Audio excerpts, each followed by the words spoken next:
Chapter 7. Duquesne's Voyage.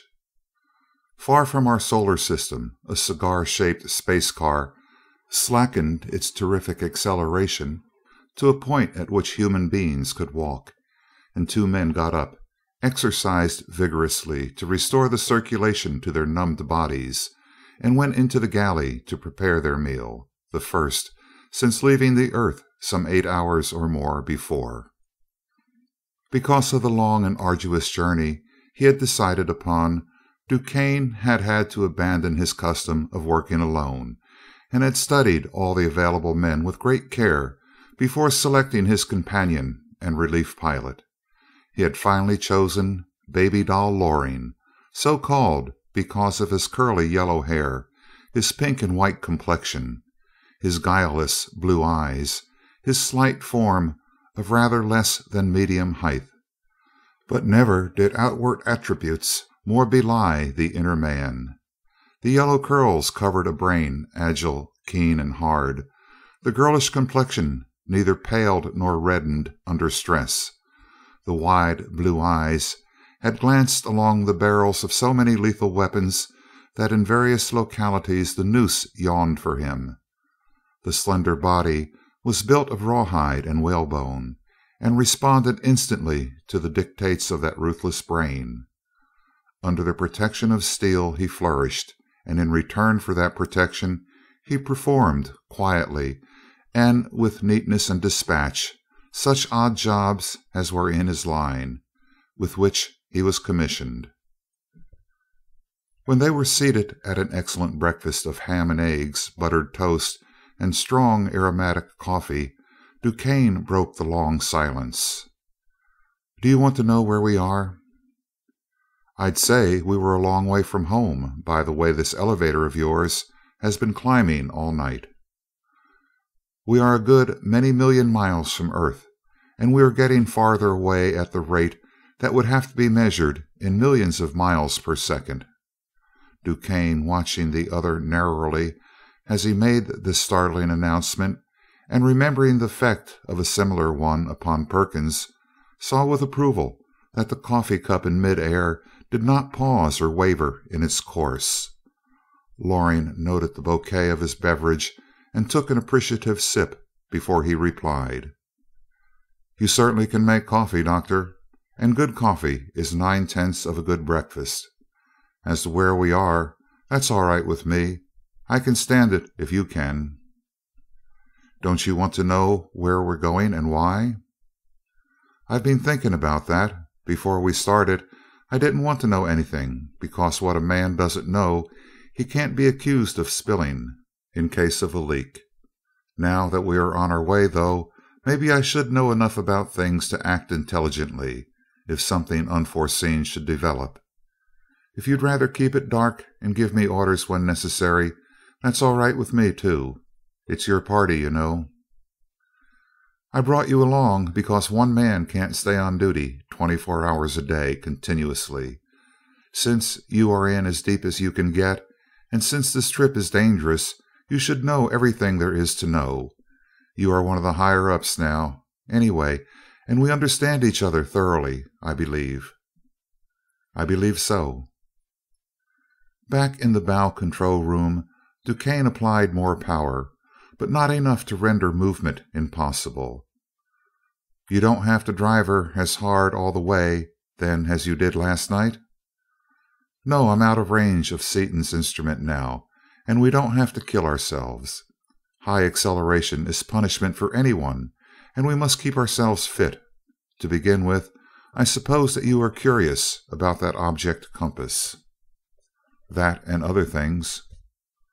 "An object compass is a needle of specially treated copper, so activated that it points always toward one certain object, after being once set upon it.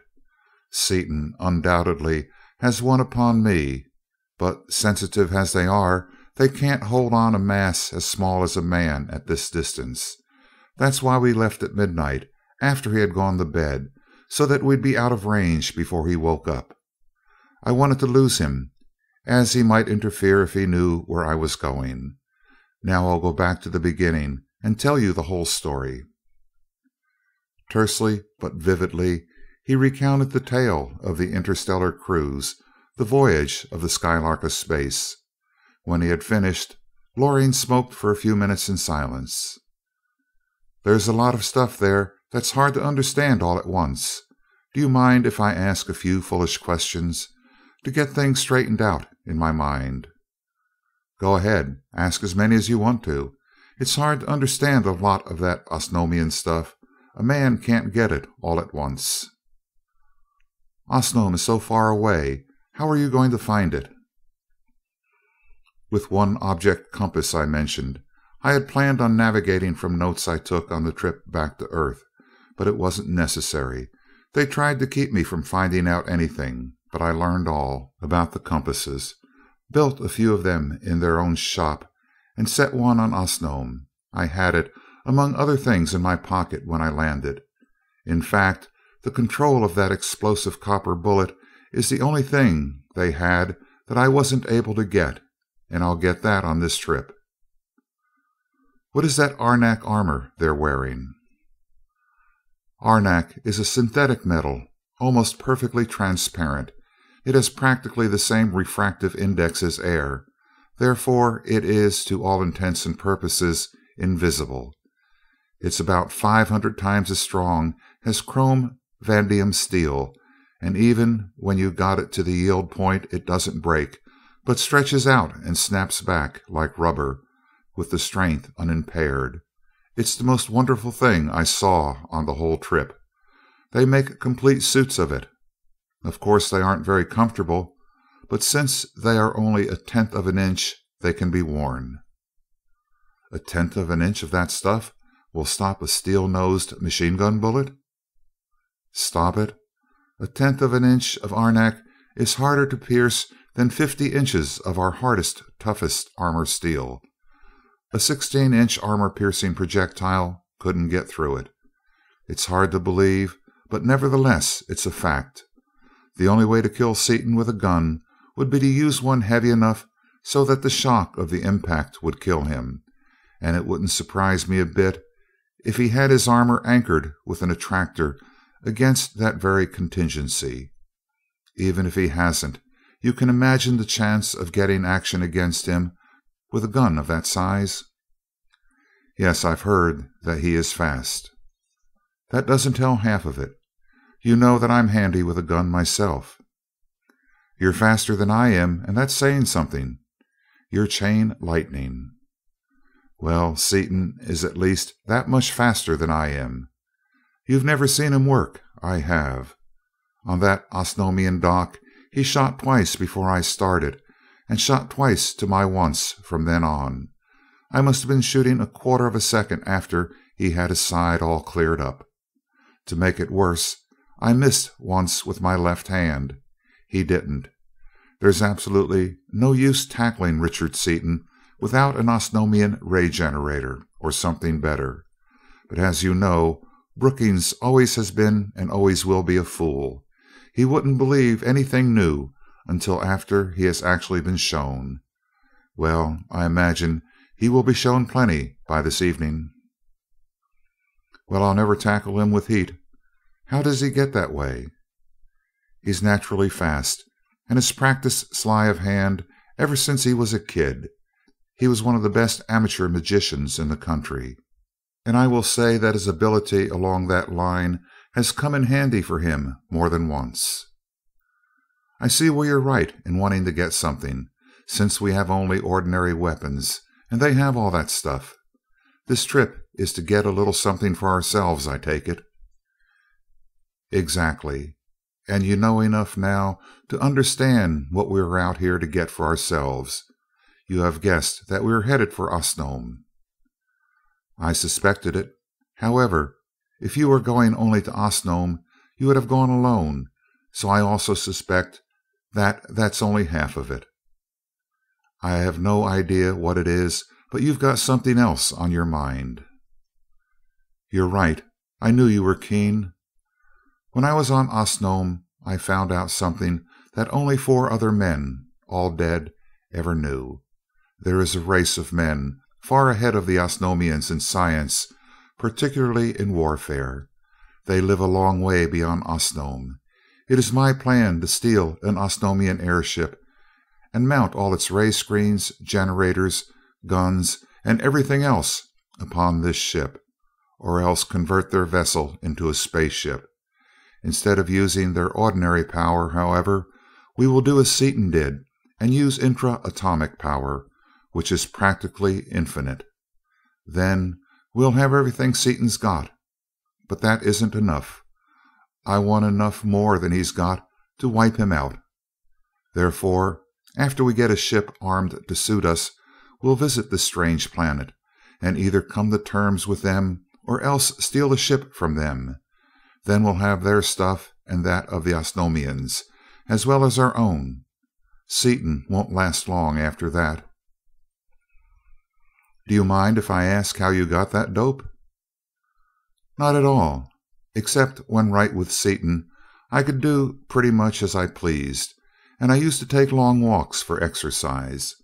The Osnomians tired very easily, being so weak, and because of the light gravity of the planet, I had to do a lot of work or walking to keep in any kind of condition at all. I learned Condelayan quickly and got so friendly with the guards that pretty soon they quit trying to keep me in sight, but waited at the edge of the palace grounds until I came back and joined them. Well, on one trip I was 15 miles or so from the city when an airship crashed down in a woods about a half a mile from me. It was in an uninhabited district and nobody else saw it. I went over to investigate, thinking probably I could find out something useful. It had the whole front end cut or broken off, and that made me curious, because no imaginable fall will break an Arnak hull. I walked in through the hole and saw that it was one of their fighting tenders, a combination warship and repair shop, with all the stuff in it that I've been telling you about. The generators were mostly burned out, and the propelling and lifting motors were out of commission. I prowled around, getting acquainted with it, and found a lot of useful instruments, and, best of all, one of Dunark's new mechanical educators, with complete instructions for its use. Also, I found 3 bodies, and thought I'd try it out. Just a minute. Only 3 bodies on a warship? And what good could a mechanical educator do you if the men were all dead? 3 is all I found then, but there was another one. 3 men and a captain compose an Osnomian crew for any ordinary vessel. Everything is automatic, you know. As for the men being dead, that doesn't make any difference. You can read their brains just the same, if they haven't been dead too long. However, when I tried to read theirs, I found only blanks. Their brains had been destroyed, so that nobody could read them. That did look funny, so I ransacked the ship from truck to keelson, and found another body, wearing an air helmet, in a sort of closet off the control room. I put the educator on it. This is getting good. It sounds like a page out of the old Arabian Nights that I used to read when I was a boy. You know, it really isn't surprising that Brookings didn't believe a lot of this stuff. As I have said, a lot of it is hard to understand, but I'm going to show it to you. All that and more. Oh, I believe it all right. After riding in this boat and looking out of the windows, I'll believe anything. Reading a dead man's brain is steep, though. I'll let you do it after we get there. I don't understand exactly how it works myself, but I know how to operate one. Well, I found out that this man's brain was in good shape, and I got a shock when I read it. Here's what he had been through. They had been flying very high on their way to the front when their ship was seized by an invisible force and thrown upward. He must have thought faster than the others, because he put on an air helmet and dived into this locker, where he hid under a pile of gear, fixing things so that he could see out through the transparent arenak of the wall. No sooner was he hidden than the front end of the ship went up in a blaze of light, in spite of their ray screens going full blast. They were up so high by that time that when the bow was burned off, The other three fainted from lack of air. Then their generators went out, and pretty soon two peculiar looking strangers entered. They were wearing vacuum suits, and were very short and stocky, giving the impression of enormous strength. They brought an educator of their own with them and read the brains of the three men. Then they dropped the ship a few thousand feet and revived the three with a drink of something out of a flask. Must have been different from the kind handled by most booties I know then. The stuff we've been getting lately would make a man more unconscious than ever. Some powerful drug, probably, but the Osnomian didn't know anything about it. After the men were revived, the strangers, apparently from sheer cruelty and love of torturing their victims, informed them in the Osnomian language that they were from another world on the far edge of the galaxy. They even told them, knowing that the Osnomians knew nothing of astronomy, exactly where they were from. Then they went on to say that they wanted the entire green system for themselves, and that in something like 2 years of our time they were going to wipe out all the present inhabitants of the system and take it over as a base for further operations. After that, they amused themselves by describing exactly the kinds of death and destruction they were going to use. They described most of it in great detail.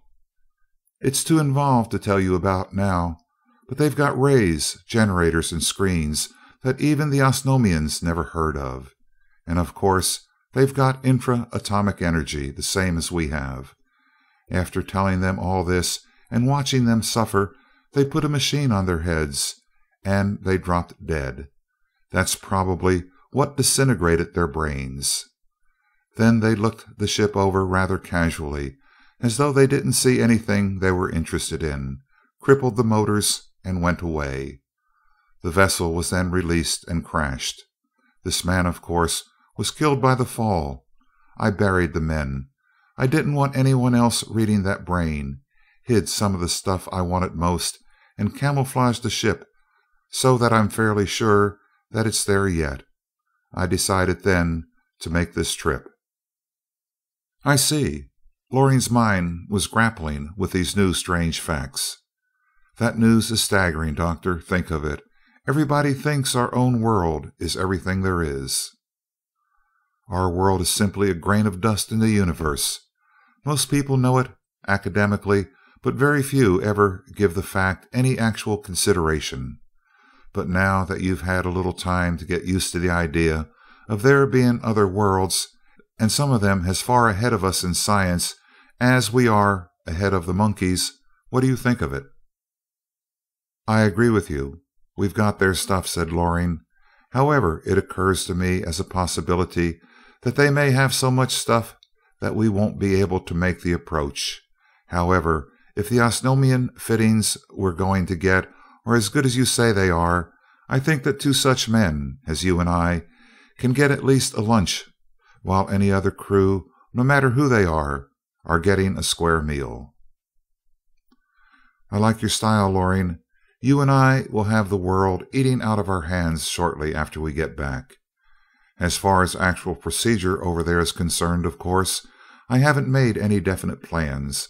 We'll have to size up the situation after we get there, before we can know exactly what we'll have to do.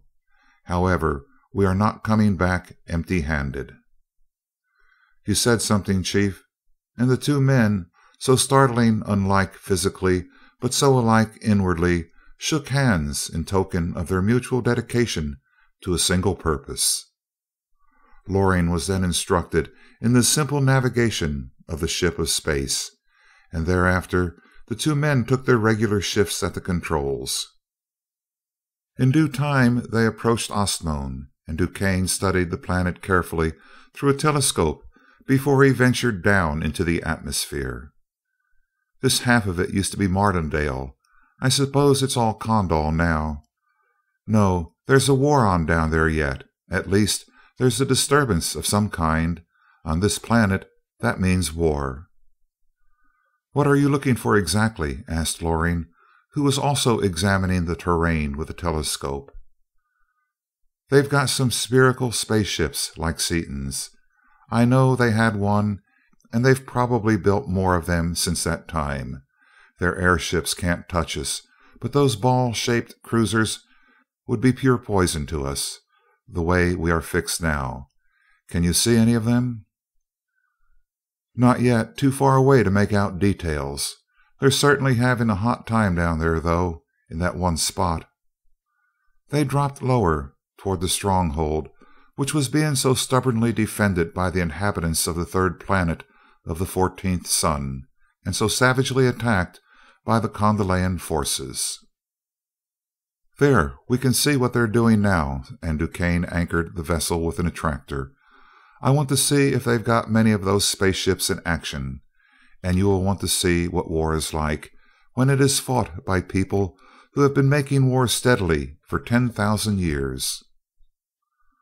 Poised at the limit of clear visibility, the two men studied the incessant battle being waged beneath them. They saw not one, but fully 1,000 of the globular craft high in the air and grouped in a great circle around an immense fortification upon the ground below. They saw no airships in the line of battle, but noticed that many such vessels were flying to and from the front, apparently carrying supplies. The fortress was an immense dome of some glassy transparent material, partially covered with slag, through which they saw that the central space was occupied by orderly groups of barracks, and that round the circumference were arranged gigantic generators, projectors, and other machinery at whose purpose they could not even guess. From the base of the dome, a 20-mile wide apron of the same glassy substance spread over the ground, and above this apron and around the dome were thrown the mighty defensive ray screens, visible now and then in scintillating violet splendor, as one of the copper-driven Kondalian projectors sought in vain an opening. But the Earthman saw with surprise that the main attack was not being directed at the dome, that only an occasional ray was thrown against it in order to make the defenders keep their screens up continuously. The edge of the apron was bearing the brunt of that vicious and never-ceasing attack, and most concerned the desperate defense. For miles beyond that edge, and as deep under it as frightful rays and enormous charges of explosive copper could penetrate, the ground was one seething, flaming volcano of molten and incandescent lava, lava constantly being volatilized by the unimaginable heat of those rays and being hurled for miles in all directions by the inconceivable power of those explosive copper projectiles, the heaviest projectiles that could be used without endangering the planet itself, being directed under the exposed edge of that unbreakable apron, which was in actuality anchored to the solid core of the planet itself, lava flowing into and filling up the vast craters caused by the explosions. The attack seemed fiercest at certain points, perhaps a quarter-mile apart around the circle, and after a time the watchers perceived that at those points, under the edge of the apron, in that indescribable infernal of boiling lava, destructive rays, and disintegrating copper, there were enemy machines at work. These machines were strengthening the protecting apron and extending it, very slowly, but ever wider and ever deeper, as the ground under it and before it was volatilized or hurled away by the awful forces of the Kondalian attack. So much destruction had already been wrought that the edge of the apron and its molten moat were already fully a mile below the normal level of that cratered, torn, and tortured plain.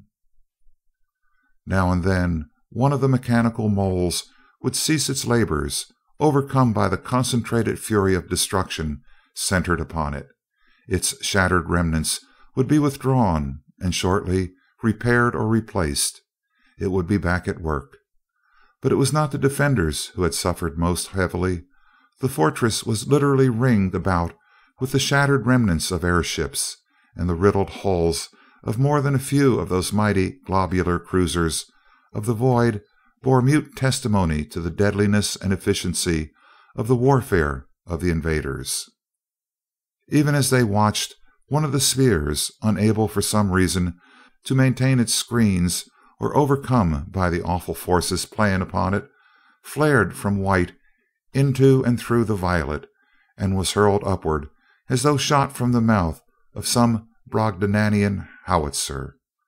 A door opened, and from its flaming interior 4 figures leaped out into the air, followed by a puff of orange-colored smoke. At the first sign of trouble, the ship next it in line leaped in front of it, and the 4 figures floated gently to the ground, supported by friendly attractors and protected from enemy rays by the bulk and by the screens of the rescuing vessel. 2 great airships soared upward from back of the lines and hauled the disabled vessel to the ground by means of their powerful attractors. The 2 observers saw with amazement that after brief attention from an ant-like ground crew, the original 4 men climbed back into their warship, and she again shot into the fray, apparently as good as ever. "What do you know about that?" exclaimed DuQuesne. "That gives me an idea, Loring. They must get to them that way fairly often, to judge by the teamwork they use when it does happen. How about waiting until they disable another one like that, and then grabbing it while it's in the air, deserted and unable to fight back? One of those ships is worth 1,000 of this one, even if we had everything known to the Osnomians." "That's a real idea. Those boats certainly are brutes for punishment," agreed Loring, and as both men again settled down to watch the battle, he went on: "So this is war out this way. You're right, Seaton. With half this stuff we could whip the combined armies and navies of the world. I don't blame Brookings much, though, at that. Nobody could believe half of this unless they could actually see it, as we are doing." "I can't understand it." DuQuesne frowned as he considered the situation. "The attackers are Kondalians, all right. Those ships are developments of the Skylark. But I don't get that fort at all. Wonder if it can be the strangers are ready. Don't think so. They aren't due for a couple of years yet, and I don't think the Kondalians could stand against them a minute. It must be what is left of Martindale, although I never heard of anything like that. Probably it is some new invention they dug up at the last minute. That's it, I guess." And his brow cleared. It couldn't be anything else. They waited long for the incident to be repeated, and finally their patience was rewarded. When the next vessel was disabled and hurled upward by the concentration of enemy forces, DuQuesne darted down, seized it with his most powerful attractor, and whisked it away into space at such a velocity that to the eyes of the Kondalians it simply disappeared. He took the disabled warship far out into space and allowed it to cool off for a long time before deciding that it was safe to board it. Through the transparent walls they could see no sign of life, and DuQuesne donned a vacuum suit and stepped into the airlock. As Loring held the steel vessel close to the stranger, DuQuesne leaped lightly through the open door into the interior. Shutting the door, he opened an auxiliary air tank, adjusting the gauge to 1 atmosphere as he did so. The pressure normal, he divested himself of the suit and made a thorough examination of the vessel. He then signaled Loring to follow him, and soon both ships were over Kondal, so high as to be invisible from the ground. Plunging the vessels like a bullet towards the grove in which he had left the Kondalian airship, he slowed abruptly, just in time to make a safe landing. As he stepped out upon Osnomian soil, Loring landed the earthly ship hardly less skillfully. "This saves us a lot of trouble, Loring. This is undoubtedly one of the finest spaceships of the universe, and just about ready for anything." "How did they get to it?" "One of the screen generators apparently weakened a trifle, probably from weeks of continuous use. That let some of the rays come through.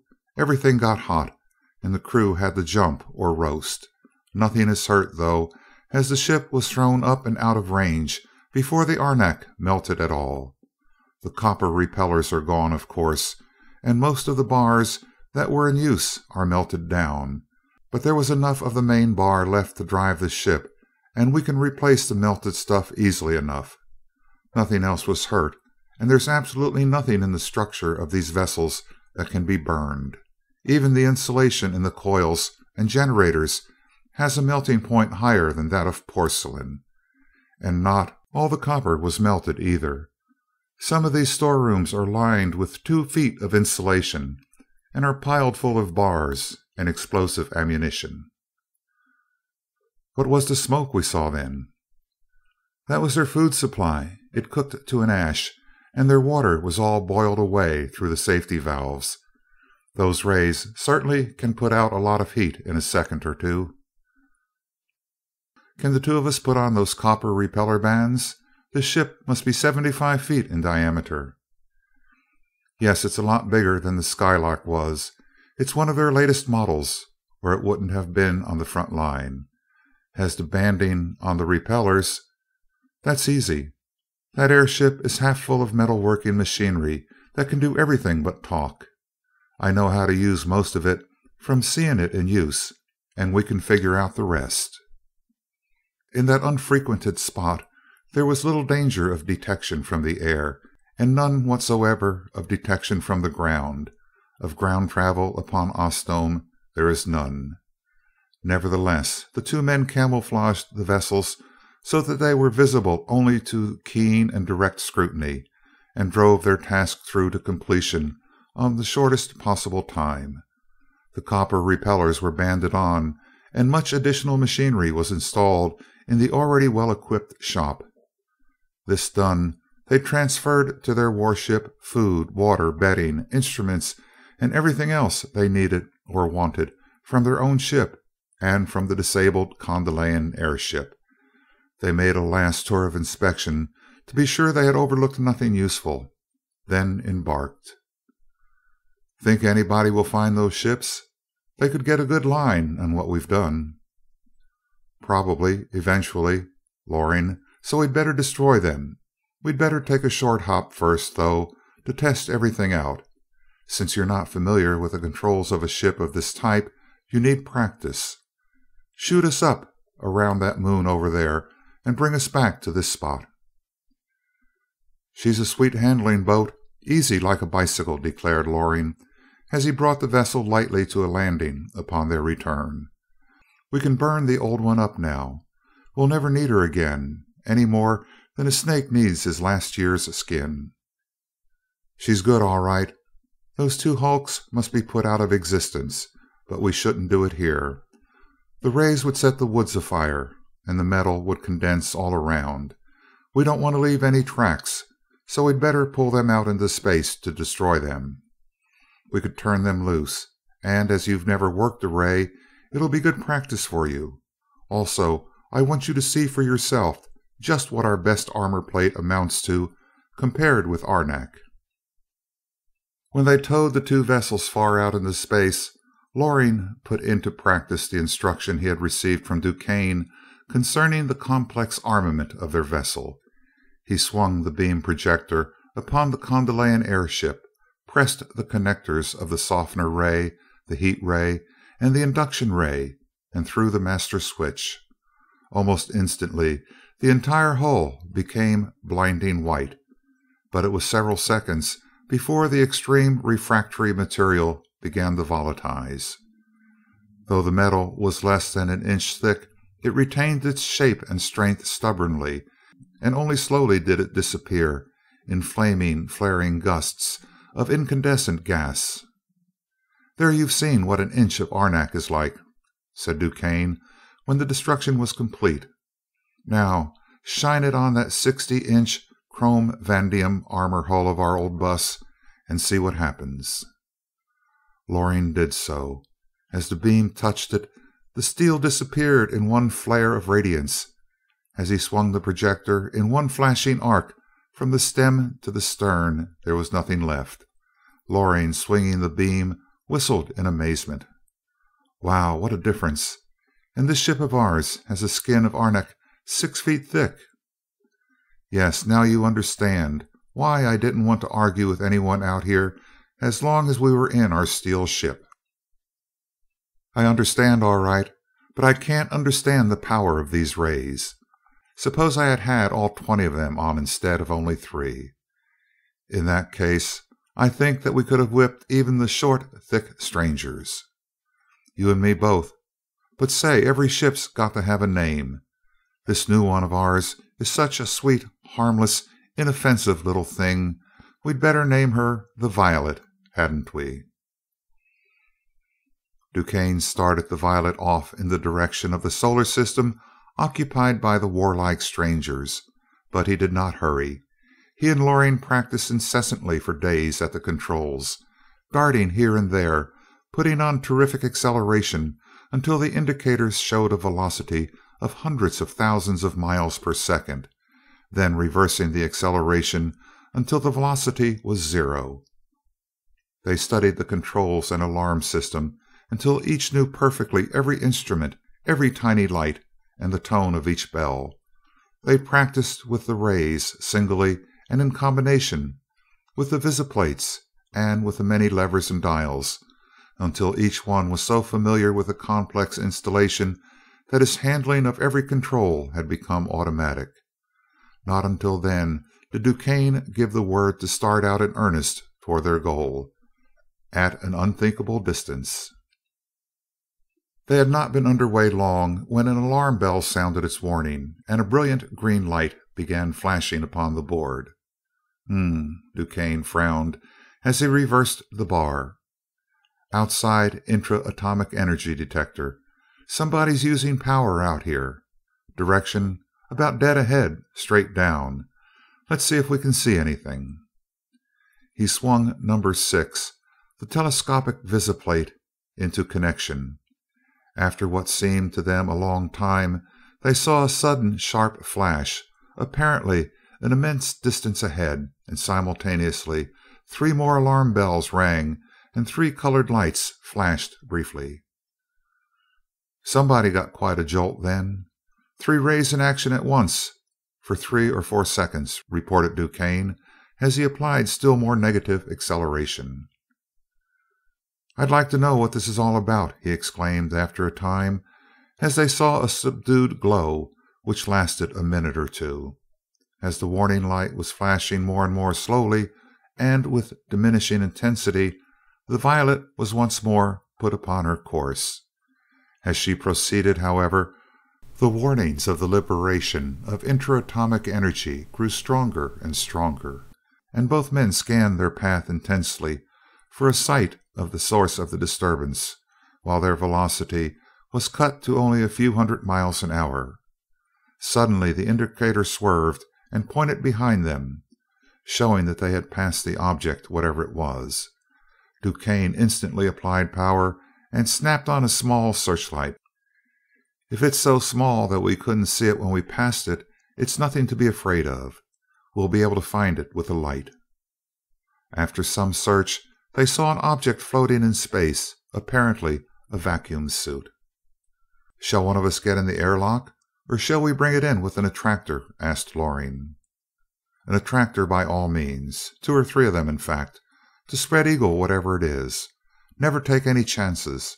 It's probably an Osnomian, but you never can tell. It may be one of those other people. We know they were around here a few weeks ago, and they're the only ones I know of that have intra-atomic power besides us and the Osnomians. That's no Osnomian, he continued, as the stranger was drawn into the airlock.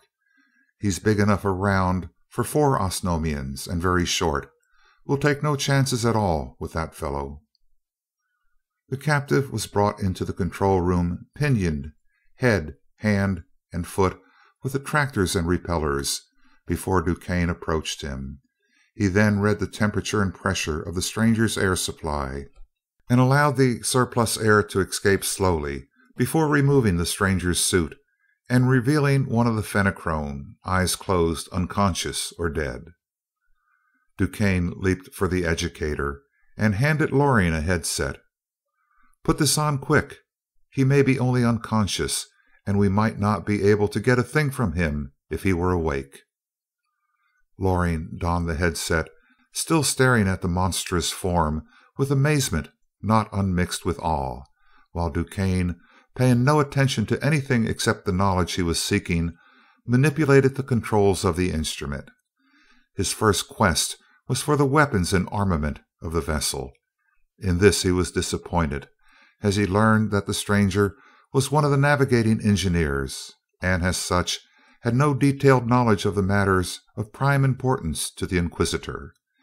He did have a complete knowledge of the marvelous Fenachrone propulsion system, however, and this DuQuesne carefully transferred to his own brain. He then rapidly explored other regions of that fearsome organ of thought. As the gigantic and inhumane brain was spread out before them, DuQuesne and Loring read not only the language, custom, and culture of the Fenachrone, but all their plans for the future, as well as the events of the past. Plainly in his mind they perceived how he had been cast adrift in the emptiness of the void. They saw the Fenachrone cruiser lying in wait for the two globular vessels. Looking through an extraordinary powerful telescope with the eyes of their prisoner, they saw them approach, all unsuspecting. DuQuesne recognized all 5 persons in the Skylark, and Dunark and Sitar in the Condor. Such was the unearthly optical instrument, and so clear was the impression upon the mind before him. They saw the attack and the battle. They saw the Skylark throw off her zone of force and attack, saw this one survivor standing directly in line with a huge projector spring, and saw the spring severed by the zone. The free end, under its thousands of pounds of tension, had struck the being upon the side of the head, and the force of the blow, only partially blocked by the heavy helmet, had hurled him out through the yawning gap in the wall and hundreds of miles out into space. Suddenly the clear view of the brain of the Fenachrone became blurred and meaningless, and the flow of knowledge ceased. The prisoner had regained consciousness and was trying with all his gigantic strength to break from those intangible bonds that held him. So powerful were the forces upon him, however, that only a few twitching muscles gave evidence that he was struggling at all. Glancing about him, he recognized the attractors and repellers bearing upon him, ceased his efforts to escape, and hurled the full power of his baleful gaze into the black eyes so close to his own. But DuQuesne's mind, always under perfect control, and now amply reinforced by a considerable proportion of the stranger's own knowledge and power, did not waver under the force of even that hypnotic glare. "It is useless, as you observe," he said coldly in the stranger's own tongue, and sneered. "You are perfectly helpless.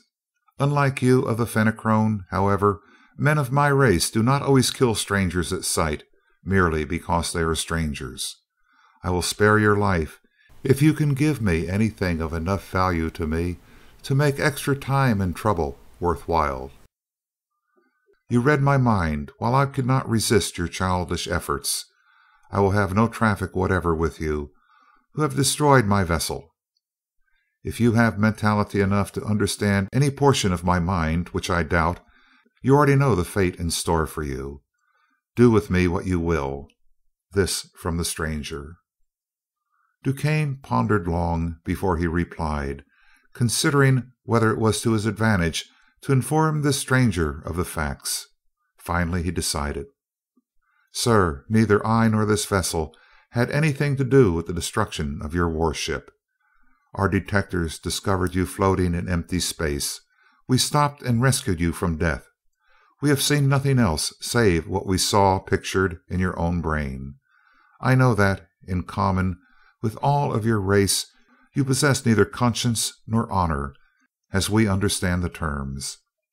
An automatic liar by instinct and training, whenever you think lies will best serve your purpose. You may yet have intelligence enough to recognize simple truth when you hear it.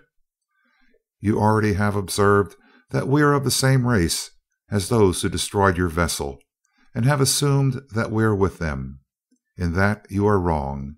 It is true that I am acquainted with those others, but they are my enemies. I am here to kill them, not to aid them. You have already helped me in one way. I know as much as does my enemy concerning the impenetrable shield of force. If I will return you unharmed to your own planet, will you assist me in stealing one of your ships of space so that I may destroy the Earth vessel?" The Fenachrone, paying no attention to Duquesne's barbed comments concerning his honor and veracity, did not hesitate an instant in his reply. "I will not. We supermen of the Fenachrone will allow no vessel of ours, with its secrets unknown to any others of the universe, to fall into the hands of any of the lesser breeds of men." "Well, you didn't try to lie that time, anyway," said Duquesne. "But think a minute. Seaton, my enemy, already has one of your vessels. Don't think he is too much of a fool to put it back together, and to learn its every secret. Then, too, remember that I have your mind and can get along without you, even though I am willing to admit that you could be of enough help to me so that I would save your life in exchange for that help. And remember that, Superman you may be, your mentality cannot cope with the forces I have bearing upon you. Neither will you, being a Superman, enable your body to retain life after I have pushed you through yonder door, dressed as you are, in a silken tunic." "I have the normal love of life," was the reply, "but some things cannot be done, even with life at stake. Stealing a vessel of the Fenachrone is one of those things. I can, however, do this much. If you will return me to my own planet, you two shall be received as guests aboard one of our vessels, and shall be allowed to witness the vengeance of the Fenachrone upon your enemy. Then you shall be returned to your vessel and allowed to depart unharmed." "Now you are lying by rote. I know just what you'd do," said Duquesne. "Get that idea out of your head right now. The attractors now holding you will not be released until after you have told all. Then, and only then, will we try to discover a way of returning you to your own world safely, and yet in a manner which will in no way jeopardize my own safety. Incidentally, I warn you that the first sign of an attempt to play false with me in any way will mean your instant death." The prisoner remained silent, analyzing every feature of the situation, and Duquesne continued coldly: "Here's something else for you to think about. If you are unwilling to help us, what is to prevent me from killing you and then hunting up Seaton and making peace with him for the duration of this forthcoming war? With the fragments of your vessel, which he has, with my knowledge of your mind, reinforced by your own dead brain, and with the vast resources of all the planets of the green system, there is no doubt that the plans of the Fenachrone will be seriously interfered with. Myriads of your race will certainly lose their lives, and it is quite possible that your entire race would be destroyed. Understand that I care nothing for the green system. You are welcome to it if you do as I ask. If you do not, I shall warn them and help them simply to protect my world, which is now my own personal property. In return for our armament and equipment, you promise not to warn the green system against us? The death of your enemy takes first place in your mind." The stranger spoke thoughtfully. "In that I understand your viewpoint thoroughly. But after I have remodeled your power plant into ours and have piloted you to our planet, what assurance have I that you will liberate me, as you have said?" "None whatever. I have made and am asking no promises, since I cannot expect you to trust me any more than I can trust you. Enough of this argument. I am master here, and I am dictating terms. We can get along without you. Therefore you must decide quickly whether you would rather die suddenly and surely here in space and right now, or help us as I demand and live until you get back home, enjoying meanwhile your life and whatever chance you think you may have of being liberated within the atmosphere of your own planet." "Just a minute, Chief," Loring said in English, his back to the prisoner. "Won't we gain more by killing him and going back to Seaton and the green system as you suggested?" "No." Duquesne also turned away to shield his features from the mind-reading gaze of the Fenachrone. "That was pure bluff. I don't want to get within a million miles of Seaton until after we have the armament of this fellow's ships. I couldn't make peace with Seaton now, even if I wanted to, and I haven't the slightest intention of trying. I intend killing him on sight. Here's what we're going to do. First, we'll get what we came after. Then we'll find the Skylark and blow her clear out of space and take over the pieces of the Fenachrone ship. After that, we'll head for the green system, and with their own stuff and what we'll give them, they'll be able to give those fiends a hot reception. By the time they finally destroy the Osnomians, if they do, we'll have the world ready for them." He turned to the Fenachrone. "What is your decision?" "I submit, in hope that you will keep your promise, since there is no alternative but death." And the awful creature, still loosely held by the attractors and carefully watched by Duquesne and Loring, fairly tore into the task of rebuilding the Osnomian power plant into the space-annihilating drive of the Fenachrone, for he well knew one fact that Duquesne's hurried inspection had failed to glean from the labyrinthine intricacies of that fearsome brain, that once within the detector screens of that distant solar system these earth beings would be utterly helpless before the forces which would inevitably be turned upon them. Also he realized that time was precious, and resolved to drive the Violet so unmercifully that she would overtake that fleeing torpedo not many hours upon its way, the torpedo bearing news for the first time in Fenachrone history of the overwhelming defeat and capture of one of its mighty engines of interstellar war. In a very short time, considering the complexity of the undertaking, the conversion of the power plant was done, and the repellers, already supposed the ultimate in protection, were reinforced by a 10,000-pound mass of activated copper, effective for untold millions of miles. Their monstrous pilot then set the bar and advanced both levers of the dual power control out to the extreme limit of their travel. There was no sense of motion or of acceleration, since the new system of propulsion acted upon every molecule of matter within the radius of activity of the bar, which had been set to include the entire hull. The passengers felt only the utter lack of all weight, and the other peculiar sensations with which they were already familiar, as each had had previous experience of free motion in space. But in spite of the lack of apparent motion, the Violet was now leaping through the unfathomable depths of interstellar space with the unthinkable speed of 5 times the velocity of light. End of Chapter 7. Chapter 8. The Porpoise Men of Dasor. "How long do you figure it's going to take us to get there, Mart?" Seaton asked from a corner where he was bending over his apparatus table. "About 3 days at this acceleration. I set it at what I thought the safe maximum for the girls." "Should we increase it?" "Probably not. 3 days isn't bad.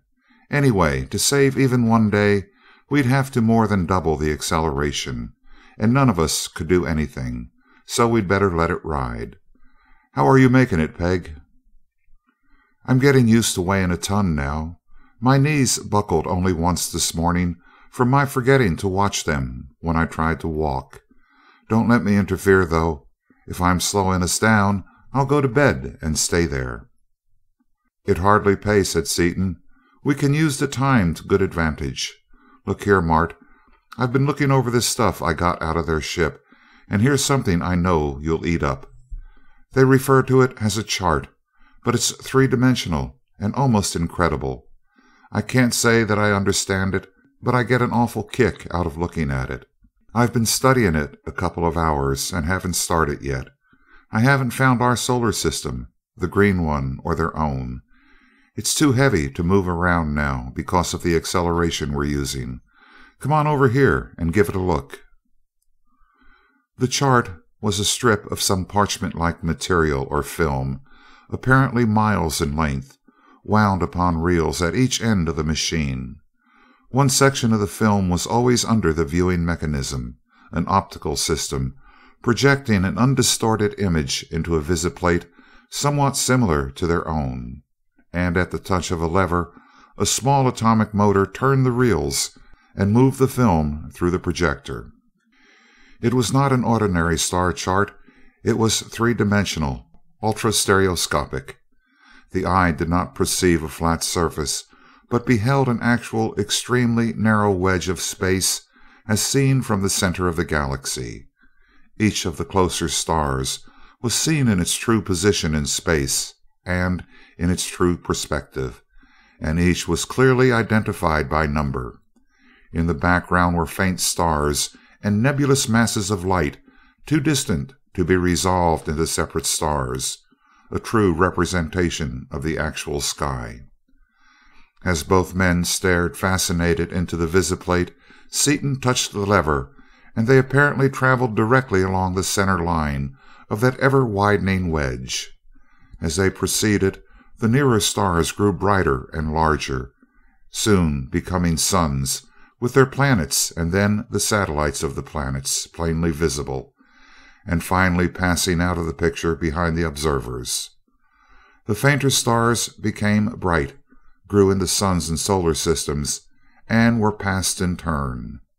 The chart unrolled, and the nebulous masses of light were approached, became composed of faint stars, which developed as had the others, and were passed. Finally, when the picture filled the entire visiplate, they arrived at the outermost edge of the galaxy. No more stars were visible.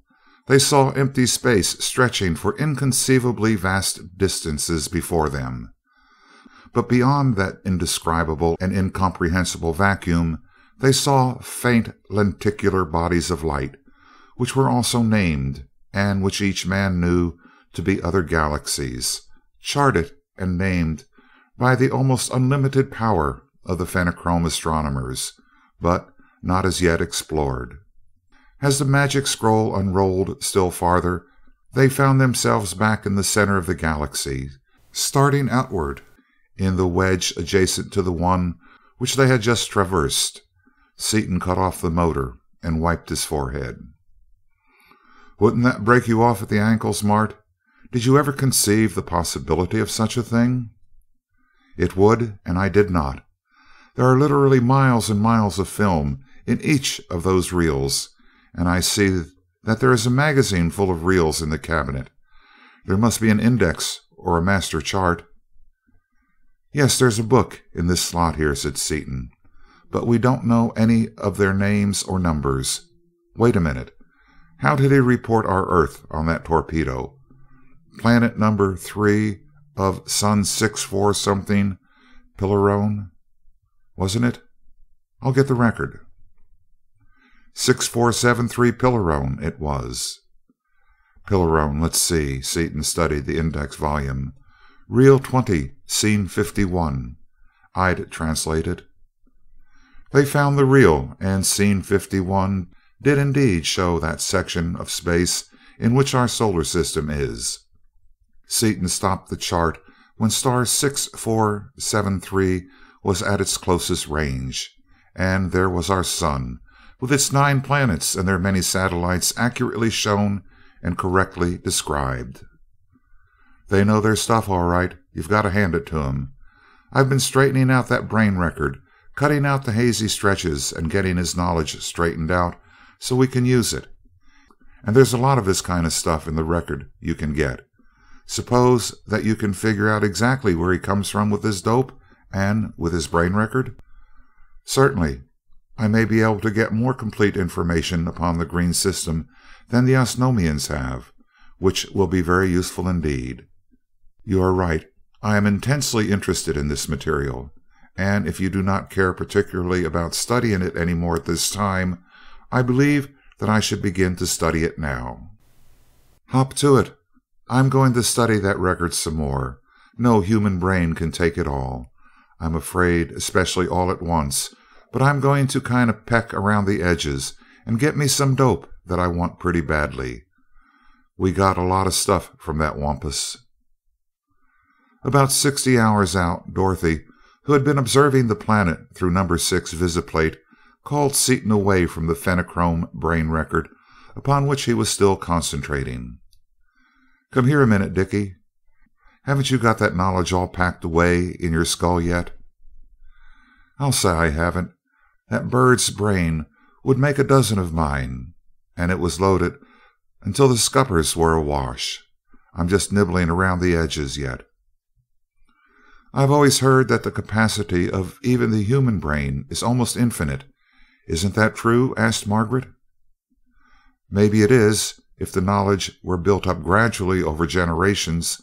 I think maybe I can get most of this stuff into my peanut brain, so I can use it, but it's going to be an awful job." "Is their brain really as far ahead of ours as I gathered from what I saw of it?" asked Crane. "It sure is," replied Seaton, "as far as knowledge and intelligence are concerned, but they have nothing else in common with us.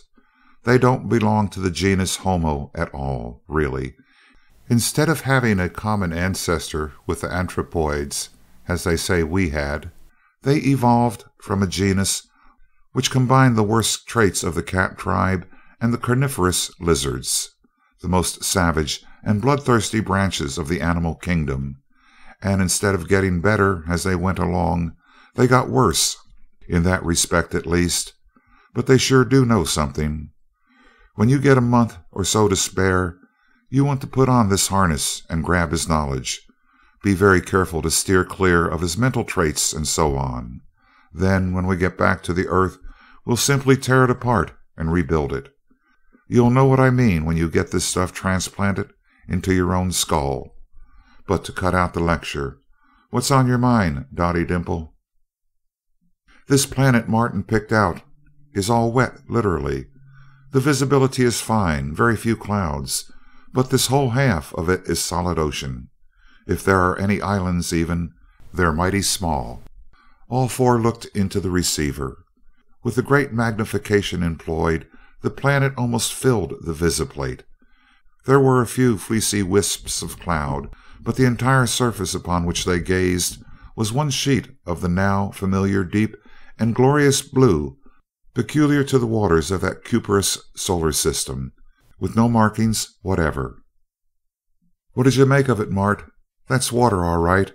Copper sulfate solution, just like the Osnomian and Urvanian oceans, and nothing else visible. How big would an island have to be for us to see it from here?" "So much depends upon the contour and nature of the island, that it is hard to say. If it were low and heavily covered with their green-blue vegetation, we might not be able to see even a rather large one, whereas if it were hilly and bare, we could probably see one only a few miles in diameter." "Well, one good thing anyway, we're approaching it from the central sun, almost in line with their own sun, so it's daylight all over it. As it turns and we get closer, we'll see what we can see. Better take turns watching it, hadn't we?" asked Seaton. It was decided, and while the Skylark was still some distance away, several small islands became visible, and the period of rotation of the planet was determined to be in the neighborhood of 50 hours. Margaret, then at the controls, picked out the largest island visible and directed the bar toward it. As they dropped down close to their objective, they found that the air was of the same composition as that of Osnome, but had a pressure of 78 centimeters of mercury, and that the surface gravity of the planet was 95 hundredths that of the earth. "Fine business," exulted Seaton. "Just about like home, but I don't see much of any place to land without getting wet, do you?" "Those reflectors are probably solar generators, and they cover the whole island except for that lagoon right under us." The island, perhaps 10 miles long and half that in width, was entirely covered with great parabolic reflectors arranged so closely together that little could be seen between them. Each reflector apparently focused upon an object in the center, a helix, which seemed to writhe luridly in that flaming focus, glowing with nacreous, opalescent green light. "Well, nothing much to see there. Let's go down," remarked Seaton, as he shot the Skylark over the edge of the island and down to the surface of the water. But here again nothing was to be seen of the land itself. The wall was one vertical plate of seamless metal, supporting huge metal guides, between which floated metal pontoons. From each of these gigantic metal floats, metal girders and trusses went through slots in the wall into the darkness of the interior. Close scrutiny revealed that the large floats were rising steadily, although very slowly, while smaller floats bobbed up and down upon each passing wave. "Solar generators, tide motors, and wave motors all at once," ejaculated Seaton. "Some power plant, folks. I'm going to take a look at that if I have to drill in with a ray." They circumnavigated the island without revealing any door or other opening. The entire 30 miles was one stupendous battery of generators. Back at the starting point, the Skylark hopped over the structure and down to the surface of the small central lagoon previously noticed. Close to the water it was seen that there was plenty of room for the vessel to move about beneath the roof of the reflectors, and that the island was one solid stand of tide motors. At one end of the lagoon was an open metal structure, the only building visible, and Seaton brought the space cruiser up to it and through the huge opening. For door there was none. The interior of the room was lighted by long tubular lights running around in front of the walls, which were veritable switchboards. Row after row and tier upon tier stood the instruments, plainly electrical meters of enormous capacity and equally plainly in full operation. But no wiring or bus bar could be seen. Before each row of instruments there was a narrow walk, with steps leading down into the water of the lagoon. Every part of the great room was plainly visible. Not a living being was even watching that vast instrument board. "What do you make of it, Dick?" asked Crane slowly. "No wiring, tight beam transmission. The Fenachrome do it, with two matched frequency separable units. Millions and millions of kilowatts there, if I'm any judge. Absolutely automatic, too, or else—" Seaton's voice died away. "Or else what?" asked Dorothy. "Just a hunch. I wouldn't wonder if—" "Hold it, Dickie. Remember, I had to put you to bed after that last hunch you had." "Here it is, anyway. Mart, what would be the logical line of evolution when the planet has become so old that all the land has been eroded to a level below that of the ocean? You picked us out an old one, all right, so old that there's no land left. Would a highly civilized people revert to fish? That seems like a backward move to me, but what other answer is possible? Probably not to true fishes, although they might easily develop some fish-like traits.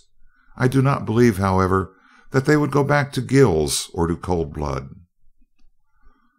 "What are you two saying?" interrupted Margaret.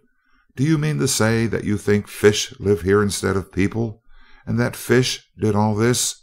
as she waved her hand at the complicated machinery about them. "Not fish exactly, no." Crane paused in thought. "Merely a people who have adjusted themselves to their environment through conscious or natural selection. We had a talk about this very thing in our first trip, shortly after I met you. Remember? I commented on the fact that there must be life throughout the universe, much of it that we could not understand. And you replied that there would be no reason to suppose them awful because incomprehensible. That may be the case here." "Well, I'm going to find out," declared Seaton, as he appeared with a box full of coils, tubes, and other apparatus. "How?" asked Dorothy curiously. "Fix me up a detector and follow up one of those beams. Find its frequency and direction first, you know, then pick it up outside and follow it to where it is going. It'll go through anything, of course, but I can trap off enough of it to follow it, even if it's tight enough to choke itself," said Seaton. "That's one thing I got from that brain record." He worked deftly and rapidly, and soon was rewarded by a flaring crimson color in his detector when it was located in one certain position in front of one of the meters. Noting the bearing on the great circles, he then moved the Skylark along that exact line, over the reflectors, and out beyond the island, where he allowed the vessel to settle directly downwards. "Now, folks, if I've done this just right, we'll get a red flash directly." As he spoke, the detector again burst into crimson light, and he set the bar into the line and applied a little power, keeping the light at its reddest while the other three looked on in fascinated interest. "That beam is on something that's moving, Mart. Can't take my eyes off it for a second or I'll lose it entirely. See where we're going, will you?" "We're about to strike the water," replied Crane quietly. "The water?" exclaimed Margaret. "Fair enough. Why not?" "Oh, that's right. I forgot that the Skylark is as good a submarine as she is an airship."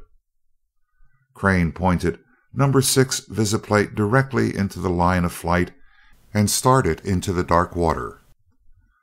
"How deep are we, Mart?" asked Seaton after a time. "Only about 100 feet, and we do not seem to be getting any deeper." "That's good. Afraid this beam might be going to a station on the other side of the planet, through the ground. If so, we'd have to go back and trace another. We can follow it any distance under water, but not through rock. Need a light?" "Not unless we go deeper." For 2 hours Seaton held the detector upon that tight beam of energy, traveling at 100 miles an hour, the highest speed he could use, and still hold the beam. "I'd like to be up above watching us. I'll bet we're making the water boil behind us," remarked Dorothy. "Yes, we're kicking up quite a wake, I guess. It sure takes power to drive this old can through this wetness." "Slow down," commanded Crane. "I see a submarine ahead. I thought it might be a whale at first, but it is a boat, and it is exactly what we're aiming for. You are constantly swinging with it. Keep it exactly in the line." "Okay." Seaton reduced the power and swung the visiplate over in front of him, whereupon the detector lamp went out. "It's a relief to follow something I can see instead of trying to guess which way that beam's going to wiggle next. Lead on, Macduff. I'm right on your tail." The Skylark fell in behind the submersible craft, close enough to keep it plainly visible in the telescopic visiplate.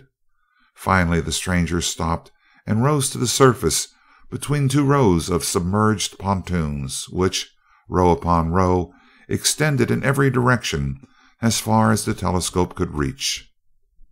"Well, Dot, we're where we're going, wherever that is." "What do you suppose it is? It looks like a floating isle port, like what it told about in that wild story magazine you read so much." "Maybe, but if so they can't be fish," answered Seaton. "Let's go. I want to look it over." And water flew in all directions as the Skylark burst out of the ocean and leaped into the air far above what was in truth a floating city. Rectangular in shape, it appeared to be about 6 miles long and 4 wide. It was roofed with solar generators, like those covering the island just visited, but the machines were not spaced quite so closely together, and there were numerous open lagoons. The water around the entire city was covered with wave motors. From their great height the visitors could see an occasional submarine moving slowly under the city, and frequently small surface craft dashed across the lagoons. As they watched, a seaplane with short, thick wings, curved like those of a gull, rose from one of the lagoons and shot away over the water. "Quite a place," remarked Seaton as he swung a visiplate upon one of the lagoons. "Submarines, speedboats, and fast seaplanes. Fish or not, they're not so slow. I'm going to grab off one of those folks and see how much they know. Wonder if they're peaceable or warlike." "They look peaceable, but you know the proverb," Crane cautioned his impetuous friend. "Yes, and I'm going to be timid like a mice," Seaton returned, as the Skylark dropped rapidly toward a lagoon near the edge of the island. "You ought to put that in a gag book, Dick," Dorothy chuckled. "You forget about being timid until an hour afterwards. Watch me, Red Top. If they even point a finger at us, I'm going to run 1,000,000 miles a minute." No hostile demonstration was made as they dropped lower and lower, however, and Seaton, with one hand upon the switch actuating the zone of force, slowly lowered the vessel down past the reflectors and to the surface of the water.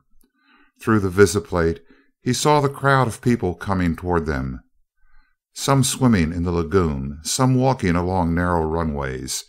They seemed to be of all sizes and unarmed. "I believe they're perfectly peaceable.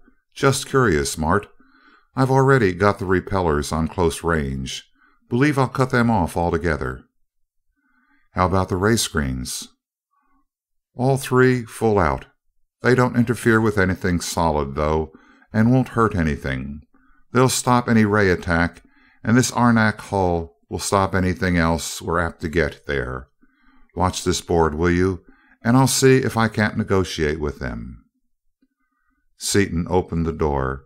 As he did so, a number of smaller beings dived headlong into the water, and a submarine rose quietly to the surface less than 50 feet away, with a peculiar tubular weapon and a huge ray generator trained upon the Skylark.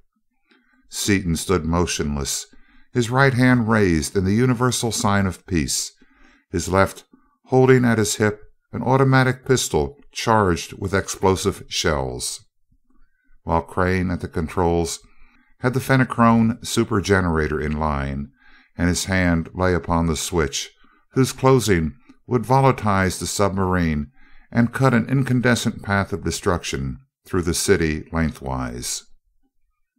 After a moment of inaction, a hatch opened, a man stepped out upon the deck of the submarine, and the two tried to converse, but with no success. Seaton then brought out the mechanical educator, held it up for the other's inspection, and waved an invitation to come aboard. Instantly the other dived and came to the surface immediately below Seaton, who assisted him into the Skylark. Tall and heavy as Seaton was, the stranger was half a head taller and almost twice as heavy. His thick skin was of the characteristic Osnomian green, and his eyes were the usual black, but he had no hair whatever. His shoulders, though broad and enormously strong, were very sloping, and his powerful arms were little more than half as long as would have been expected had they belonged to a human being of his size. The hands and feet were very large and very broad, and the fingers and toes were heavily webbed. His high domed forehead appeared even higher because of the total lack of hair. Otherwise his features were regular and well proportioned. He carried himself easily and gracefully, and yet with the dignity of one accustomed to command, as he stepped into the control room and saluted gravely the three other earth beings. He glanced quickly around the room and showed unmistakable pleasure as he saw the power plant of the cruiser of space. Languages were soon exchanged, and the stranger spoke in a bass voice vastly deeper than Seaton's own. "In the name of our city and planet, I may say in the name of our solar system, for you are evidently from one other than our green system, I greet you. I would offer you refreshment, as is our custom, but I fear that your chemistry is but ill adapted to our customary fare.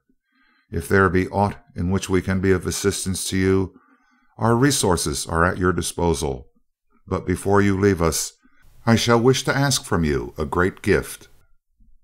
"Sir, we thank you. We are in search of knowledge concerning forces which we cannot as yet control. From the power systems you employ, and from what I have learned of the composition of your suns and planets, I assume you have none of the metal of power, and it is a quantity of that element that is your greatest need." Yes, power is our only lack. We generate all we can with the materials and knowledge at our disposal, but we never have enough. Our development is hindered. Our birth rate must be held down to a minimum. Many new cities, which we need, cannot be built, and many new projects cannot be started, all for lack of power. For 1 gram of that metal I see plated upon that copper cylinder, of whose very existence no scientist upon Dasor has had even an inkling, we would do anything. In fact, if all else failed, I would be tempted to attack you did I not know that our utmost power could not penetrate even your outer screen, and that you could volatilize the entire planet if you so desired. Great Cat! In his surprise, Seaton lisped from the formal language he had been employing. Have you figured us all out already from a standing start? We know electricity, chemistry, physics, and mathematics fairly well. You see, our race is many millions of years older than is yours. You're the man I've been looking for, I guess, said Seaton. We have enough of this metal with us so that we can spare you some, as well as not. But before you get it, I'll introduce you. Folks, this is Sacner Carfon, chief of the council of the planet Dasor. They saw us all the time, and when we headed for this, the 6th city, he came over from the capital, or first city, in the flagship of his police fleet, to welcome us or to fight us, as we pleased. Carfon, this is Martin Crane. Or say, better than introductions, put on the headsets, everybody, and get acquainted right. Acquaintance made and the apparatus put away, Seaton went to one of the storerooms and brought out a lump of X weighing about 100 pounds. There's enough to build power plants from now on. It will save time if you were to dismiss your submarine.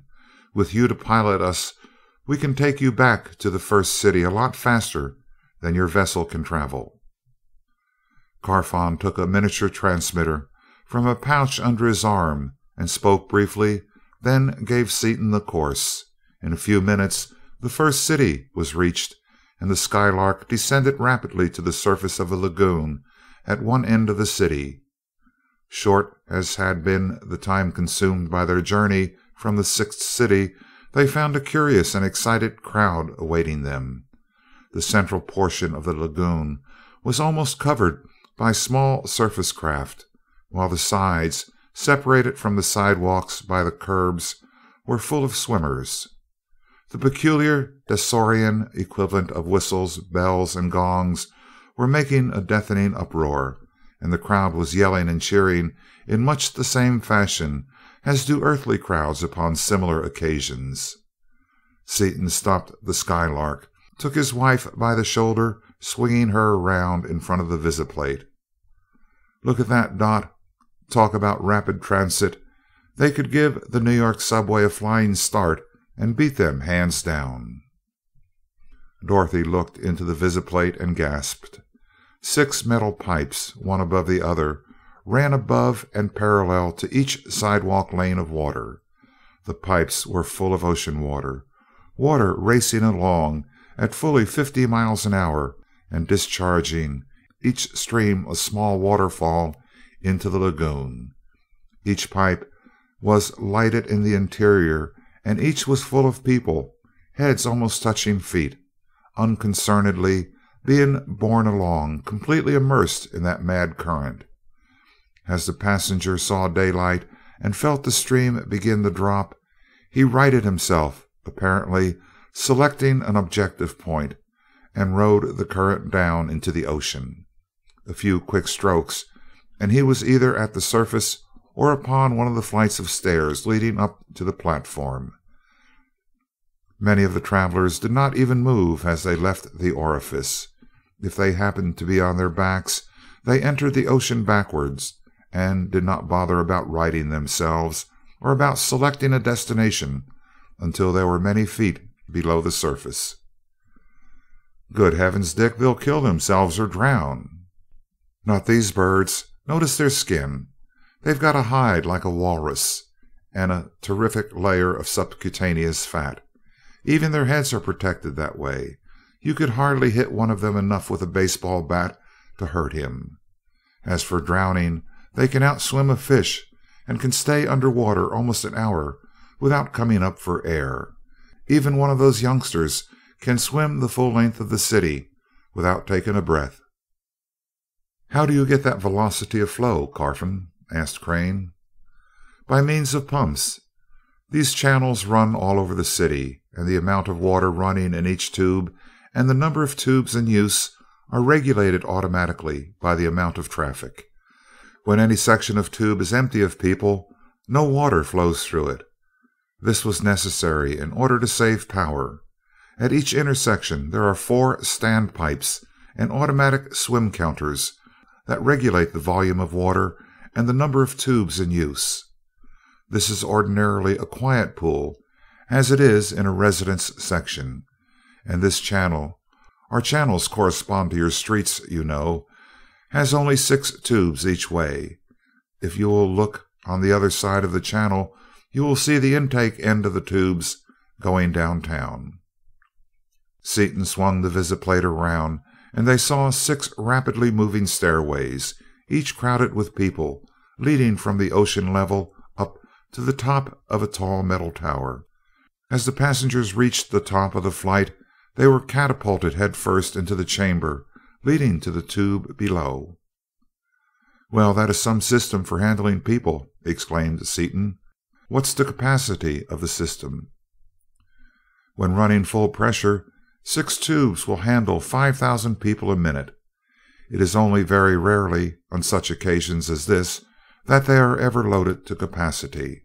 Some of the channels in the middle of the city have as many as 20 tubes, so that it is always possible to go from one end of the city to the other in less than 10 minutes. "Don't they ever jam?" asked Dorothy curiously. "I have been lost more than once in the New York subway, and been in some perfectly frightful jams, too. And they weren't moving 10,000 people a minute, either." "No jams have ever occurred. The tubes are perfectly smooth and well lighted, and all turns and intersections are rounded. The controlling machine allows only so many persons to enter any tube. If more should try to enter that can be carried comfortably, the surplus passengers are slid off down a chute to the swimways or sidewalks, and may either wait a while or swim to the next intersection." "That looks like quite a jam down there now." Seaton pointed to the receiving pool, which was now one solid mass except for the space kept clear by the 6 mighty streams of humanity-laden water. "If the newcomers can't find room to come to the surface, they'll swim over to some other pool." Carfon shrugged indifferently. "My residence is the 5th cubicle on the right side of this channel. Our custom demands that you accept the hospitality of my home, if only for a moment, and only for a beaker of distilled water. An ordinary visitor could be received in my office, but you must enter my home." Seaton steered the Skylark, carefully surrounded as she was by a tightly packed crowd of swimmers, to the indicated dwelling, and anchored her so that one of the doors was close to a flight of steps leading from the corner of the building down into the water. Carfon stepped out, opened the door of his house, and preceded his guests within. The room was large and square, and built of synthetic, non-corroding metal, as was the entire city. The walls were tastefully decorated with striking geometrical designs in many-colored metal, and upon the floor was a softly woven rug. 3 doors leading into other rooms could be seen, and strange pieces of furniture stood here and there. In the center of the floor space was a circular opening some 4 feet in diameter, and there, only a few inches below the level of the floor, was the surface of the ocean. Carfon introduced his guest to his wife, a feminine replica of himself, although she was not of quite such heroic proportions. "I don't suppose that 7 is far away, is he?" Carfon asked of the woman. "Probably he is outside near the flying ball. If he has not been touching it ever since it came down, it is only because someone stronger than he pushed him aside. "You know how boys are," turning to Dorothy with a smile as she spoke. "Boy nature is probably universal." "Pardon my curiosity, but why 7?" asked Dorothy as she returned the smile. "He is the 2,347th Sacnir Carfon in the direct male line of descent," she explained. "But perhaps 6 has not explained these things to you. Our population must not be allowed to increase, therefore each couple can have only 2 children. It is customary for the boy to be born first and is given the name of his father. The girl is younger and is given her mother's name." "That will now be changed," said Carfon feelingly. "These visitors have given us the secret of power, and we shall be able to build new cities and populate Dasor as she should be populated." "Really?" She checked herself, but a flame leaped to her eyes, and her voice was none too steady as she addressed the visitors. "For that we Dasorians thank you more than words can express. Perhaps you strangers do not know what it means to want a dozen children with every fiber of your being, and to be allowed to have only 2. We do, all too well. I will call 7. She pressed a button, and up out of the opening in the middle of the floor there shot a half-grown boy, swimming so rapidly that he scarcely touched the combing as he came to his feet. He glanced at the 4 visitors, then ran up to Seaton and Crane. "Please, sir, may I ride just a little short ride in your vessel before you go away?" This was said in their language. "7," boomed Carfon sternly, and the exuberant youth subsided. "Pardon me, sirs, I was so excited." "All right, son, no harm done at all. You bet you'll have a ride in the Skylark, if your parents will let you." He turned to Carfon. "I'm not so far beyond that stage myself that I'm not in sympathy with him. Neither are you, unless I'm badly mistaken." "I am very glad that you feel as you do. He would be delighted to accompany us down to the office, and it will be something to remember all the rest of his life." "You have a little girl, too?" Dorothy asked the woman. "Yes, would you like to see her? She is asleep now." And without waiting for an answer, the proud Dasorian mother led the way into a bedroom without beds, for Dasorians sleep floating in thermostatically controlled tanks, buoyed up in water of the temperature they like best, in a fashion that no earthly springs and mattresses can approach. In a small tank in a corner reposed a baby, apparently about a year old, over whom Dorothy and Margaret made the usual feminine ceremony of delight and approbation. Back in the living room, after an animated conversation in which much information was exchanged concerning the 2 planets and their races of peoples, Carfon drew 6 metal goblets of distilled water and passed them around. Standing in a circle, the 6 touched goblets and drank. Then they embarked, and while Crane steered the Skylark slowly along the channel toward the offices of the council, and while Dorothy and Margaret showed the eager 7 all over the vessel, Seaton explained to Carfon the danger that threatened the universe, what he had done, and what he was attempting to do. "Dr. Seaton, I wish to apologize to you," the Dasorian said when Seaton had done. "Since you are evidently still land animals, I had supposed you of inferior intelligence. It is true that your younger civilization is deficient in certain respects, but you have shown a depth of vision, a sheer power of imagination and grasp that no member of our older civilization could approach. I believe that you are right in your conclusions. We have no such rays nor forces upon this planet, and never have had, but the 6th planet of our own sun has. Less than 50 of your years ago, when I was but a small boy, such a projection visited my father. It offered to rescue us from our watery planet, and to show us how to build rocket ships to move us to 3, which is half land, inhabited by lower animals. And he didn't accept? Certainly not. Then as now, our sole lack was power, and the strangers did not show us how to increase our supply. Perhaps they had more power than we. Perhaps, because of the difficulty of communication, our want was not made clear to them. But of course, we did not want to move to 3, and we had already had rocket ships for hundreds of generations. We have never been able to reach 6 with them, but we visited 3 long ago, and everyone who went there came back as soon as he could. We detest land. It is hard, barren, unfriendly. We have everything here on Dasor. Food is plentiful, synthetic or natural, as we prefer. Our watery planet supplies our every need and wish, with one exception. And now that we are assured of power, even that one exception vanishes, and Dasor becomes a very paradise.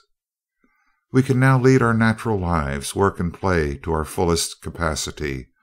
We would not trade our world for all the rest of the universe. I never thought of it in that way, but you're right at that, Seaton conceded. You are ideally suited to your environment. But how do I get to Planet 6? Its distance is terrific, even as cosmic distances go. You won't have any night until Dasor swings outside the orbit of your sun, and until then 6 will be invisible, even to our most powerful telescope. I do not know myself, answered Carfon, but I will send out a call for the chief astronomer. He will meet us and give you a chart and the exact course. At the office, the earthly visitors were welcomed formally by the council, the 9 men in control of the entire planet. The ceremony over and their course carefully plotted, Carfon stood at the door of the Skylark a moment before it closed. We thank you with all force, Earthmen, for what you have done for us this day. Please remember and believe that this is no idle word. If we can assist you in any way in this conflict which is to come, the resources of this planet are at your disposal. We join Osnome and the other planets of this system in declaring you, Dr. Seaton, our overlord. End of Chapter 8. Chapter 9. The Welcome to Normalin. The Skylark was now days upon her way toward the 6th planet. Seaton gave the visiplates and the instrument board his customary careful scrutiny and rejoined the others. Still talking about the human fish, Dottie Dimple? He asked, as he stoked his villainous pipe. Peculiar tribe of porpoises, but I'm strong for 'em. They're most like our own kind of folks, as far as ideas go, of anybody we've seen yet. In fact, they're more like us than a lot of human beings we all know. I like them immensely. You couldn't like 'em any other way. Their size. Terrible, Dick, terrible. Easy as I am, I can't stand for any such joke as that was going to be. But really, I think they're just perfectly fine, in spite of their being so funny looking. Mrs. Carfon was just simply sweet, even if she does look like a walrus, and that cute little seal of a baby was just too perfectly cunning for words. That boy 7 is keen as mustard, too. He should be, put in Crane dryly. He probably has as much intelligence now as any one of us. Do you think so? Asked Margaret. He acted like any other boy, but he did seem to understand things remarkably well. He would. They're way ahead of us in most things. Seaton glanced at the 2 women quizzically and turned to Crane. And as for their being bald, this was one time, Mart, when those 2 phenomenal heads of hair our 2 little girlfriends are so proud of didn't make any kind of hit at all. They probably regard that black thatch of Peg's and Dot's auburn mop as relics of a barbarous and prehistoric age, about as we would regard the hirsute hide of a Neanderthal man. That may be so, too, Dorothy replied unconcernedly, but we aren't planning on living there, so why worry about it?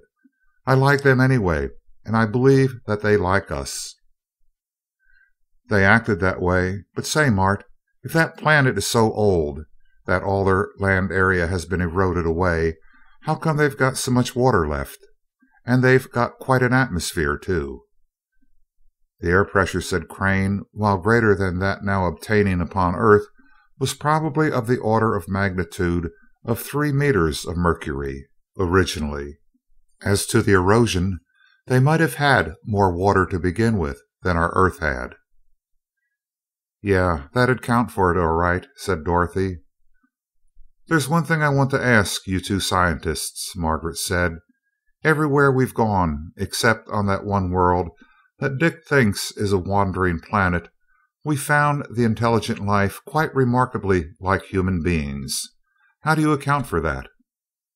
There, Mart, is one for the massive old being to concentrate on, challenged Seaton. Then, as Crane considered the question in silence for some time, he went on. I'll answer it myself, then, by asking another. Why not? Why shouldn't they be? Remember, man is the highest form of earthly life, at least in our own opinion, and as far as we know. In our wanderings, we have picked out planets quite similar to our own, in point of atmosphere and temperature, and within narrow limits of mass as well. It stands to reason that under such similarity of conditions, there would be a certain similarity of results. How about it, Mart? Reasonable? It seems plausible in a way, conceded Crane, but it probably is not universally true. Sure not. Couldn't be, hardly. No doubt we could find a lot of worlds inhabited by all kinds of intelligent things, freaks that we can't even begin to imagine now, but they probably would be occupying planets entirely different from ours in some essential feature of atmosphere, temperature, or mass. But the Fenachrone world is entirely different, Dorothy argued, and they're more or less human. They're bipeds anyway, with recognizable features.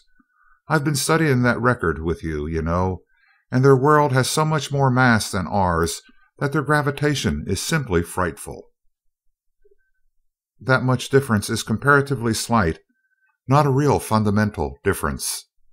I mean 100 or so times either way, greater or less, and even their gravitation has modified their structure a lot. Suppose it had been 50 times as great as it is. What would they have been like?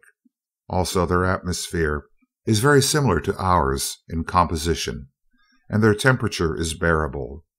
In my opinion, that atmosphere and temperature have more to do with evolution than anything else, and that the mass of the planet runs a poor third. You may be right, admitted Crane, but it seems to me that you are arguing from insufficient premises. Sure I am. Almost no premise at all. I would be just about as well justified in deducing the structure of a range of mountains from a superficial study of 3 pebbles picked up in a creek near them. However, we can get an idea sometime when we have a lot of time. How? Remember that planet we struck on the first trip that had an atmosphere composed mostly of gaseous chlorine? In our ignorance, we assumed that life there was impossible and didn't stop.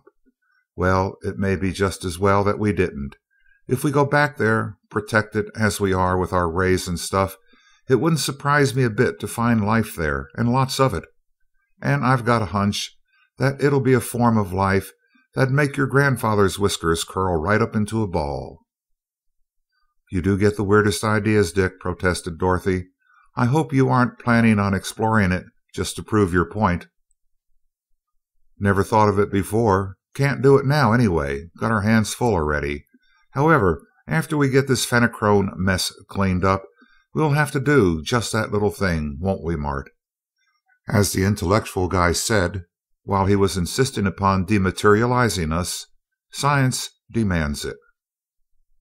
By all means, we should be in a position to make contributions to science in fields as yet untouched. Most assuredly, we shall investigate those points. Then they'll go along, won't they, Peggy? Absolutely. We've seen some pretty middlin' horrible things already, and if these two men of ours call the frightful things we have seen normal, and are planning on deliberately hunting up things that even they will consider monstrous, you and I most certainly shall stay at home." "Yeah, you say it easy," bounced back Peg, "and you've struck a rubber fence. Rufus, you red-headed little fraud, you know you wouldn't let me go to the corner store after a can of tobacco without insisting on tagging along." "You're a—" began Dorothy hotly, but broke off in amazement and gasped, "For heaven's sake, what was that?" "What was what? It missed me." "It went right through you. It was a kind of funny little cloud, like smoke or something. It came right through the ceiling like a flash, went through you and on down through the floor. There it comes back again." Before their staring eyes a vague, nebulous something moved rapidly upward through the floor and passed upward through the ceiling. Dorothy leaped to Seaton's side, and he put his arm around her reassuringly. "It's all right, folks. I know what that thing is." "Well, shoot it quick," Dorothy implored.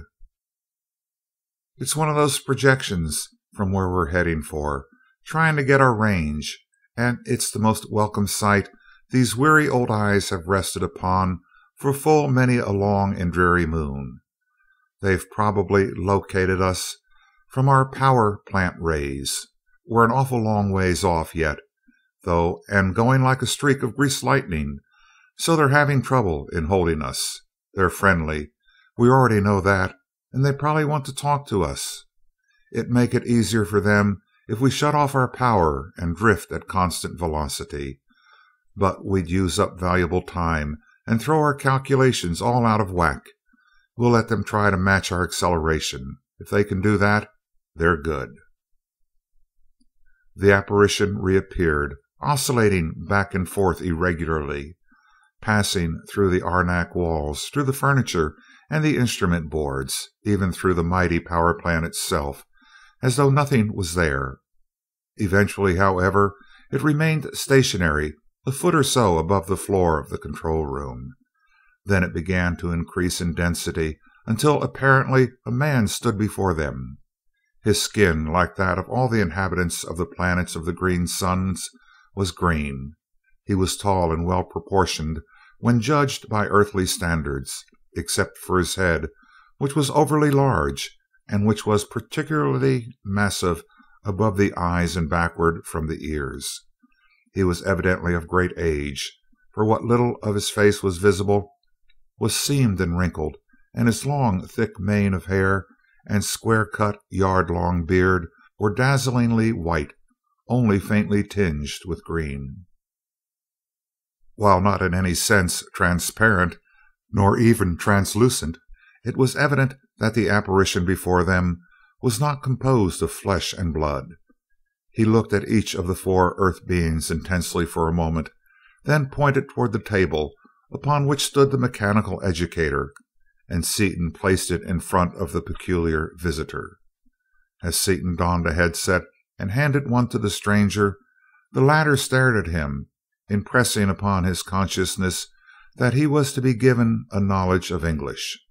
Seaton pressed a lever, receiving as he did so a sensation of unbroken calm, a serenity profound and untroubled, and the projection spoke. "Dr. Seaton, Mr. Crane, and ladies, welcome to Norlamin, the planet toward which you are now flying. We have been awaiting you for more than 5,000 years of your time. It has been a mathematical certainty, it has been graven upon the very sphere itself, that in time someone would come to us from without this system, bringing a portion, however small, of Rovolon, of the metal of power, of which there is not even the most minute trace in our entire solar system. For more than 5,000 years our instruments have been set to detect the vibrations which would herald the advent of the user of that metal. Now you have come, and I perceive that you have vast stores of it. Being yourselves seekers after truth, you will share it with us gladly, as we will instruct you in many things you wish to know. Allow me to operate the educator. I would gaze into your minds and reveal my own to your sight. But first I must tell you that your machine is too rudimentary to work at all well. With your permission, I shall make certain minor alterations." Seaton nodded permission, and from the eyes and from the hands of the figure there leaped visible streams of force, which seized the transformers, coils, and tubes, and reformed and reconnected them under Seaton's bulging eyes into an entirely different mechanism. "Oh, I see," he gasped. "Say, what are you, anyway?" "Pardon me. In my eagerness I became forgetful. I am Orlon, the first of the astronomy of Norlamin, in my observatory upon the surface of the planet. This that you see is simply my projection, composed of forces for which you have no name in your language. You can cut it off if you wish with your ray screens, which even I can see are of a surprisingly high order of efficiency. There, this educator will now work very well. Please put on the remodeled headsets, all four of you." They did so, and the rays of force moved levers, switches, and dials as positively as human hands could have moved them, and with infinitely greater speed and precision. As the dials moved, each brain received clearly and plainly a knowledge of the customs, language, and manners of the inhabitants of Norlamin.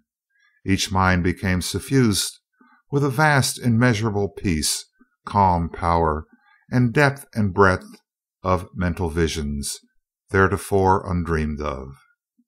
Looking deep into his mind, they sensed a quiet, placid certainty, beheld power and knowledge to them illimitable, perceived depths of wisdom to them unfathomable.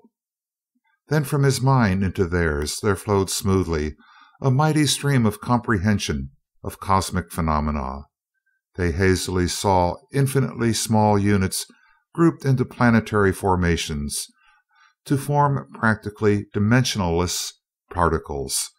These particles, in turn, grouped to form slightly larger ones, and after a long succession of such grouping, they knew that the comparatively gigantic aggregates which then held their attention were in reality electrons and protons, the smallest units recognized by earthly science. They clearly understood the combination of these electrons and protons into atoms. They perceived plainly the way in which atoms build up molecules, and comprehended the molecular structure of matter. In mathematical thoughts, only dimly grasped even by Seaton and Crane, were laid before them the fundamental laws of physics, of electricity, of gravitation, and of chemistry. They saw globular aggregations of matter, the suns and their planets comprising solar systems, saw solar systems in accordance with those immutable laws, grouped into galaxies, galaxies in turn. Here the flow was suddenly shut off as though a valve had been closed, and the astronomer spoke. "Pardon me. Your brains should be stored only with material you desire most and can use to the best advantage, for your mental capacity is even more limited than my own. Please understand that I speak in no derogatory sense. It is only that your race has many thousands of generations to go before your minds should be stored with knowledge indiscriminately. We ourselves have not yet reached that stage, and we are perhaps millions of years older than you. And yet," he continued musingly, "I envy you. Knowledge is of course relative, and I can know so little.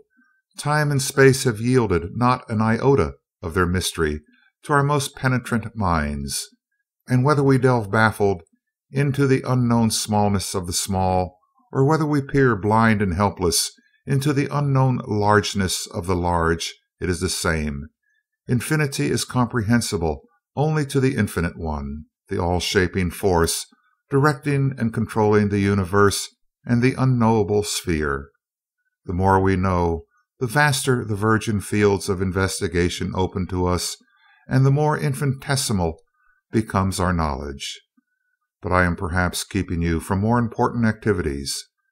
As you approach Norlamin more nearly, I shall guide you to my observatory. I am glad indeed that it is in my lifetime that you have come to us, and I await anxiously the opportunity of greeting you in the flesh.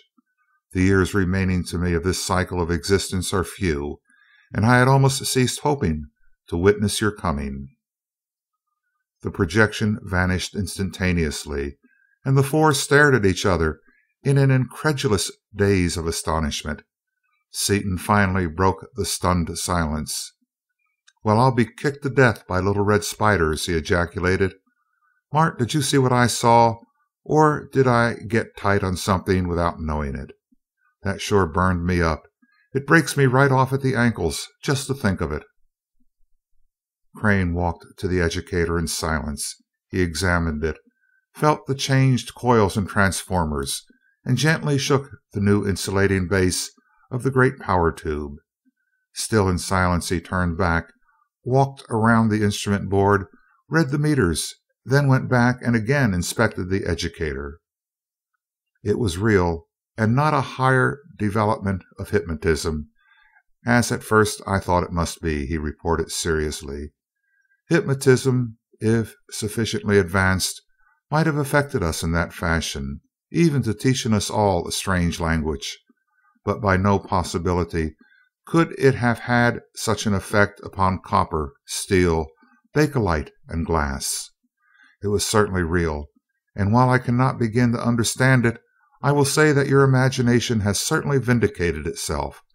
A race of beings who can do such things as that can do almost anything. You have been right from the start. "Then you can beat those horrible Fenachrone after all?" cried Dorothy, and threw herself into her husband's arms.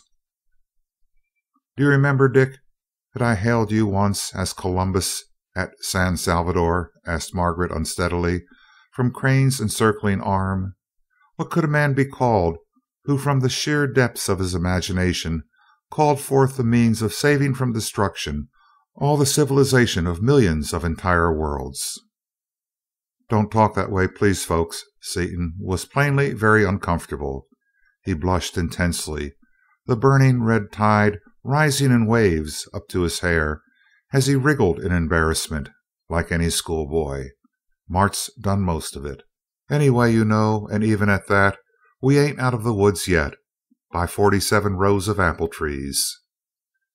"You will admit, will you not, that we can see our way out of the woods, at least, and that you yourself feel rather relieved?" asked Crane.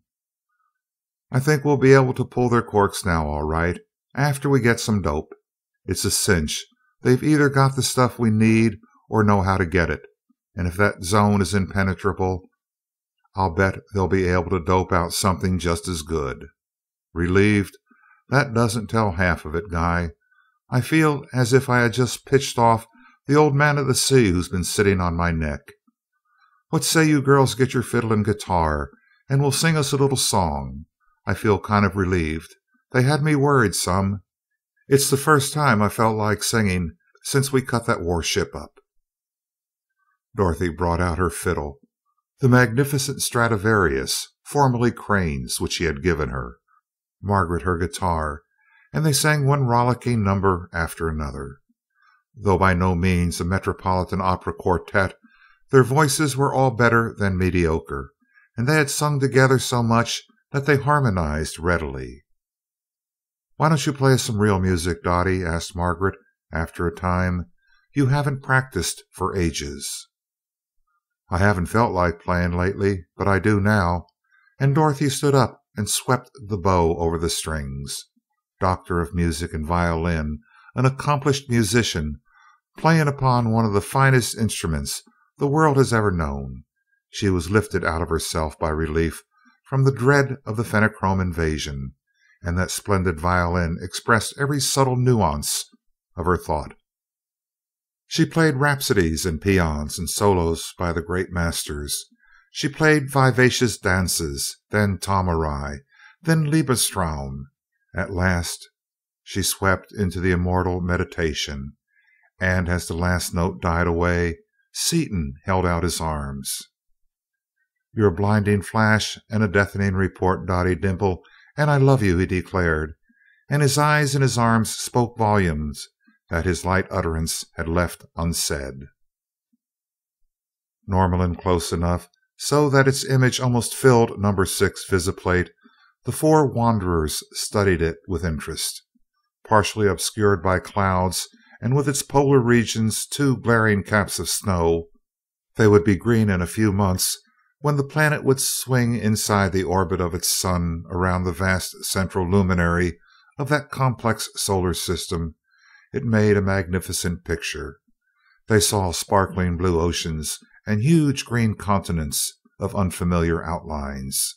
So terrific was the velocity of the space cruiser that the image grew larger as they watched it, and soon the field of vision could not contain the image of the whole disk. "Well, I expect Orlon will be showing up pretty quick now," remarked Seaton, and it was not long until the projection appeared in the air of the control room. "Hail, Terrestrials," he greeted them. "With your permission, I shall direct your flight." Permission granted, the figure floated across the room to the board, and the ray of force centered the visiplate, changed the direction of the bar a trifle, decreased slightly their negative acceleration, and directed a stream of force upon the steering mechanism. "We shall alight upon the grounds of my observatory upon Norlamin in 7,428 seconds," he announced presently. "The observatory will be on the dark side of Norlamin when we arrive, but I have a force operating upon the steering mechanism which will guide the vessel along the required curved path. I shall remain with you until we land, and we may converse upon any topic of most interest to you." "We've got a topic of interest, all right. That's what we came out here for. But it would take too long to tell you about it. I'll show you." He brought out the magnetic brain record, threaded it into the machine, and handed the astronomer a headset. Orlon put it on, touched the lever, and for an hour there was unbroken silence as the monstrous brain of the menace was studied by the equally capable intellect of the Normalian scientist. There was no pause in the motion of the magnetic tape, no repetition. Orlon's brain absorbed the information as fast as it could be sent, and understood that frightful mind in every particular. As the end of the tape was reached and the awful record ended, a shadow passed over Orlon's face. Truly a depraved evolution. It is sad to contemplate such a perversion of a really excellent brain. They have power, even as you have, and they have the will to destroy, which is a thing I cannot understand. However, if it is graven upon the sphere that we are to pass, it means only that upon the next plane we shall continue our searches. Let us hope with better tools and with greater understanding than we now possess. "Smatter," snapped Seaton gravely. "Going to take it lying down without putting up any fight at all?" "What can we do? Violence is contrary to our very natures. No man of Norlamin could offer any but passive resistance." "You can do a lot if you will.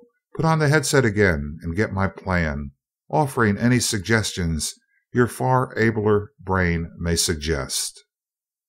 As the human scientist poured his plan of battle into the brain of the astronomer, Orlon's face cleared.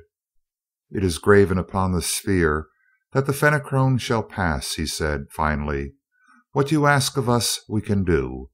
I have only a general knowledge of the rays, as they are not in the province of the Orlon family, but the student Rovol of the family Rovol of rays has all present knowledge of such phenomena. Tomorrow I will bring you together, and I have little doubt that he will be able, with the help of your metal of power, to solve your problem." "I don't quite understand what you said about a whole family studying one subject and yet having only one student in it," said Dorothy in perplexity. "A little explanation is perhaps necessary," replied Orlon. "First, you must know that every man of Norlamin is a student, and most of us are students of science. With us, labor means mental effort, that is, study. We perform no physical or manual labor save for exercise, as all our mechanical work is done by forces. This state of things having endured for many thousands of years, it long ago became evident that specialization was necessary in order to avoid duplication of effort and to ensure complete coverage of the field. Soon afterward, it was discovered that very little progress was being made in any branch, because so much was known that it took practically a lifetime to review that which had already been accomplished, even in a narrow and highly specialized field. Many points were studied for years before it was discovered that the identical work had been done before, and either forgotten or overlooked. To remedy this condition, the mechanical educator had to be developed. Once it was perfected, a new system was begun. One man was assigned to each small subdivision of scientific endeavor to study it intensively. When he became old, each man chose a successor, usually a son, and transferred his own knowledge to the younger student. He made a complete record of his own brain, in much the same way as you have recorded the brain of the Fenachrone upon your metallic tape. These records are all stored in a great central library as permanent references. All these things being true, now a young person may need only finish an elementary education, just enough to learn to think, which takes only about 25 or 30 years, and then he is ready to begin actual work. When that time comes, he receives in one day all the knowledge of his specialty which has been accumulated by his predecessors during many thousands of years of intensive study. "Whew!" Seaton whistled. "No wonder you folks know something. With that start, I believe I might know something myself. As an astronomer, you may be interested in this star chart and stuff, or do you know all about that already?" "No, the Fenachrone are far ahead of us in that subject, because of their observatories out in open space and because of their gigantic reflectors, which cannot be used through any atmosphere. We are further hampered in having darkness for only a few hours at a time, and only in the winter, when our planet is outside the orbit of our sun, around the great central sun of our entire system.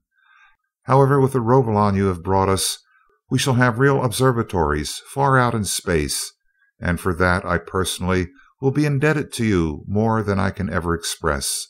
As for the chart, I hope to have the pleasure of examining it while you are conferring with Rovol of Rays." "How many families are working on rays? Just one?" "One upon each kind of ray. That is, each of the ray families knows a great deal about all kinds of vibrations of the ether, but is specializing upon one narrow field. Take, for instance, the rays you are most interested in, those able to penetrate a zone of force. From my own very slight and general knowledge, I know that it would of necessity be a ray of the fifth order. These rays are very new. They have been under investigation only a few hundred years, and the Rovol is the only student who would be at all well informed upon them. Shall I explain the order of rays more fully than I did by means of the educator?" "Please. You assumed that we knew more than we do, so a little explanation would help." "All ordinary vibrations, that is, all molecular and material ones, such as light, heat, electricity, radio, and the like, were arbitrarily called waves of the first order, in order to distinguish them from waves of the second order, which are given off by particles of the second order, which you know as protons and electrons, in their combination to form atoms. Your scientist Millikan discovered these rays for you, and in your language they are known as Millikan or cosmic rays. Some time later, when subelectrons were identified, the rays given off by their combination into electrons or by the disruption of electrons or called rays of the third order.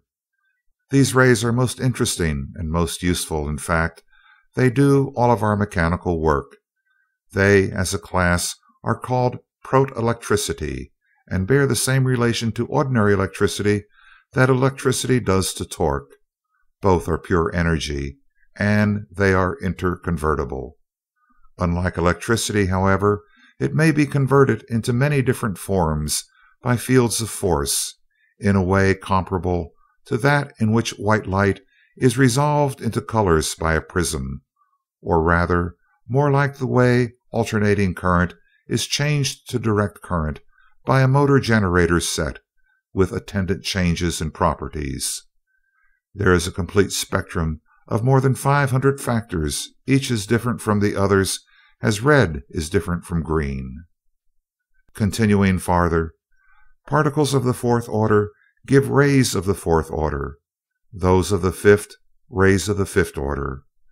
Fourth order rays have been investigated quite thoroughly, but only mathematically and theoretically, as they are of excessively short wavelength and are capable of being generated only by the breaking down of matter itself into the corresponding particles.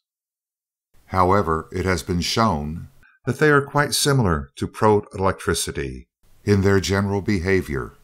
Thus, the power that propels your space vessel, your attractors, your repellers, your object compass, your zone of force, all these things are simply a few of the many hundreds of wave bands of the fourth order, all of which you doubtless would have worked out for yourselves in time. Very little is known, even in theory, of rays of the fifth order, although they have been shown to exist. For a man having no knowledge, you seem to know a lot about rays. How about the fifth order? Is that as far as they go? My knowledge is slight and very general, only such as I must have in order to understand my own subject. The fifth order certainly is not the end. It is probably scarcely a beginning. We think now that the orders extend to infinite smallness, just as the galaxies are grouped into larger aggregations, which are probably in their turn only tiny units in a scheme infinitely large. Over 6,000 years ago, the last third order rays were worked out, and certain peculiarities in their behavior led the then Rovol to suspect the existence of the fourth order. Successive generations of the Rovol proved their existence, determined the conditions of their liberation, and found this metal of power was the only catalyst able to decompose matter and thus liberate the rays. This metal, which was called Rovolon after the Rovol, was first described upon theoretical grounds, and later was found by spectroscopy in certain stars, notably in one star only 8 light years away, but not even the most infinitesimal traces of it exists in our entire solar system. Since these discoveries, the many Rovol have been perfecting the theory of the fourth order, beginning that of the fifth, and waiting for your coming. The present Rovol, like myself and many others whose work is almost at a standstill, is waiting with all-consuming interest to greet you as soon as the Skylark can be landed upon our planet. Neither your rocket ships nor your projections could get you any Rovolon? No. Every 100 years or so, someone develops a new type of rocket that he thinks may stand a slight chance of making the journey, but not one of these venturesome youths has yet returned. Either that sun has no planets, or else the rocket ships have failed. Our projections are useless, as they can be driven only a very short distance upon our present carrier wave. With a carrier of the fifth order, we could drive a projection to any point in the galaxy, since its velocity would be millions of times that of light, and the power necessary reduced accordingly. But as I have said before, such waves cannot be generated without metal Rovolon. I hate to break this up. I'd like to listen to you talk for a week, but we're going to land pretty quick, and it looks as though we're going to land pretty hard. "We will land soon, but not hard," replied Orlon confidently, and the landing was as he had foretold. The Skylark was falling with ever decreasing velocity, but so fast was the descent that it seemed to the watchers as though they must crash through the roof of a huge, brilliantly lighted building upon which they were dropping, and bury themselves many feet in the ground beneath it. But they did not strike the observatory. So incredibly accurate were the calculations of the Norlaminian astronomer, and so inhumanly precise were the controls he had set upon their bar, that as they touched the ground, after barely clearing the domed roof, he shut off their power. The passengers felt only a sudden decrease in acceleration, like that following the coming to rest of a rapidly moving elevator after it had completed a downward journey. "I shall join you in person very shortly," Orlon said, and the projection vanished. "Well, we're here, folks, on another new world. Not quite as thrilling as the first one was, is it?"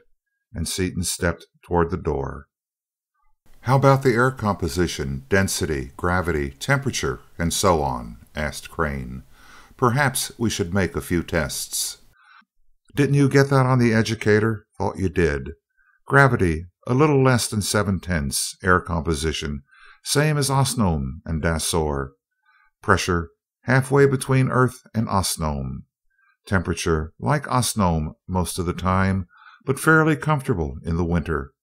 Snow now at the poles, but this observatory is only 10 degrees from the equator. They don't wear clothes enough to flag a handcar with here, either, except when they have to. Let's go." He opened the door and the four travelers stepped out upon a close cropped lawn, a turf whose blue-green softness would shame an oriental rug. The landscape was illuminated by a soft, mellow, yet intense green light which emanated from no visible source. As they paused and glanced about them, they saw that the Skylark had alighted in the exact center of a circular enclosure 100 yards in diameter, walled by row upon row of shrubbery, statuary, and fountains, all bathed in ever-changing billows of light. At only one point was the circle broken. There the walls did not come together, but continued on to border a lane leading up to the massive structure of cream and green marble, topped by its enormous glassy dome, the Observatory of Orlon. "Welcome to Norlamin, terrestrials," the deep, calm voice of the astronomer greeted them, and Orlon and Flesh shook hands cordially in the American fashion with each of them in turn, and placed around each neck a crystal chain from which depended a small Norlaminian chronometer radiophone. Behind him stood 4 other old men. "These men are already acquainted with each of you, but you do not as yet know them.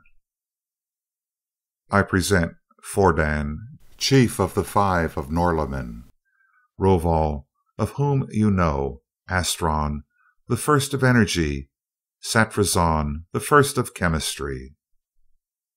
Orlon fell in beside Seaton, and the party turned toward the observatory. As they walked along, the Earth people stared, held by the unearthly beauty of the grounds.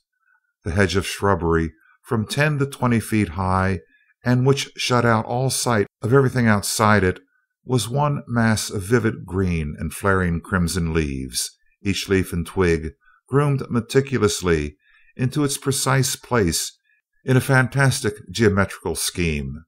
Just inside this boundary there stood a ring of statues of heroic size. Some of them were single figures of men and women, some were busts, some were groups in natural or allegorical poses. All were done with consummate skill and feeling. Between the statues there were fountains, magnificent bronze and glass groups of the strange aquatic denizens of this strange planet, bathed in geometrically shaped sprays, screens, and columns of water. Winding around between the statues and the fountains, there was a moving, scintillating wall, and upon the waters and upon the wall there played torrents of color, cataracts of harmoniously blended light, reds, blues, yellows, greens, every color of their particular green spectrum, and every conceivable combination of those colors writhed and flamed in ineffable splendor upon those deep and living screens of falling water and upon that shimmering wall. As they entered the lane, Seaton saw with amazement that what he had supposed was a wall, now close at hand, was not a wall at all. It was composed of myriads of individual sparkling jewels of every known color, for the most part self-luminous, and each gem, apparently entirely unsupported, was dashing in and out and along among its fellows, weaving and darting here and there, flying at headlong speed along an extremely tortuous but evidently carefully calculated course. "What can that be anyway, Dick?" whispered Dorothy, and Seaton turned to his guide. "Pardon my curiosity, Orlon, but would you mind explaining the why of that moving wall? We don't get it." "Not at all. This garden has been the private retreat of the family of Orlon for many thousands of years, and women of our house have been beautifying it since its inception. You may have observed that the statuary is very old. No such work has been done for ages. Modern art has developed along the lines of color and motion, hence the lighting effects and the tapestry wall. Each gem is held upon the end of a minute pencil of force, and all the pencils are controlled by a machine which has a key for every jewel in the wall." Crane, the methodical, stared at the innumerable flashing jewels and asked, "It must have taken a prodigious amount of time to complete such an undertaking." "It is far from complete. In fact, it is scarcely begun. It was started only about 400 years ago." "400 years!" exclaimed Dorothy. "Do you live that long? How long will it take to finish it, and what will it be like when it's done?" "None of us live longer than about 160 years. At about that age, most of us decide to pass. When this tapestry wall is finished, it will not be simply form and color as it is now. It will be a portrayal of the history of Norlamin from the first cooling of the planet. It will, in all probability, require thousands of years for its completion. You see, time is of little importance to us, and workmanship is everything. My companion will continue working upon it until we decide to pass. My son's companion may continue it. In any event, many generations of the women of the Orlon will work upon it until it is complete. When it is done, it will be a thing of beauty as long as Norlamin shall endure." "But suppose that your son's wife isn't that kind of artist? Suppose she should want to do music or painting or something else?" asked Dorothy, curiously. "That is quite possible, for fortunately our art is not yet entirely intellectual, as is our music. There are many unfinished artistic projects in the House of Orlon, and if the companion of my son should not find one to her liking, she will be at liberty to continue anything else she may have begun, or to start an entirely new project of her own." "You have a family, then?" asked Margaret. "I'm afraid I didn't understand things very well when you gave them to us over the educator." "I sent things too fast for you, not knowing that your educator was new to you, a thing with which you were not thoroughly familiar. I will therefore explain some things in language, since you are not familiar with the mechanism of thought transference. The five, a self-perpetuating body, do what governing is necessary for the entire planet. Their decrees are founded upon self-evident truth, and are therefore the law. Population is regulated according to the needs of the planet, and since much work is now in progress, an increase in population was recommended by the five. My companion and I, therefore, had 3 children instead of the customary 2. By lot it fell to us to have 2 boys and 1 girl. One of the boys will assume my duties when I pass. The other will take over a part of some branch of science that has grown too complex for one man to handle, as a specialist should. In fact, he has already chosen his specialty and been accepted for it. He is to be the 967th of chemistry, the student of the asymmetric carbon atom, which will thus be his specialty from this time henceforth. It was learned long ago that the most perfect children were born of parents in the full prime of mental life, that is, at 100 years of age. Therefore, with us each generation covers 100 years. The first 25 years of a child's life are spent at home with his parents, during which time he acquires his elementary education in the common schools. Then boys and girls alike move to the country of youth, where they spend another 25 years. There they develop their brains and initiative by conducting any research they choose. Most of us at that age solve all the riddles of the universe, only to discover later that our solutions have been fallacious.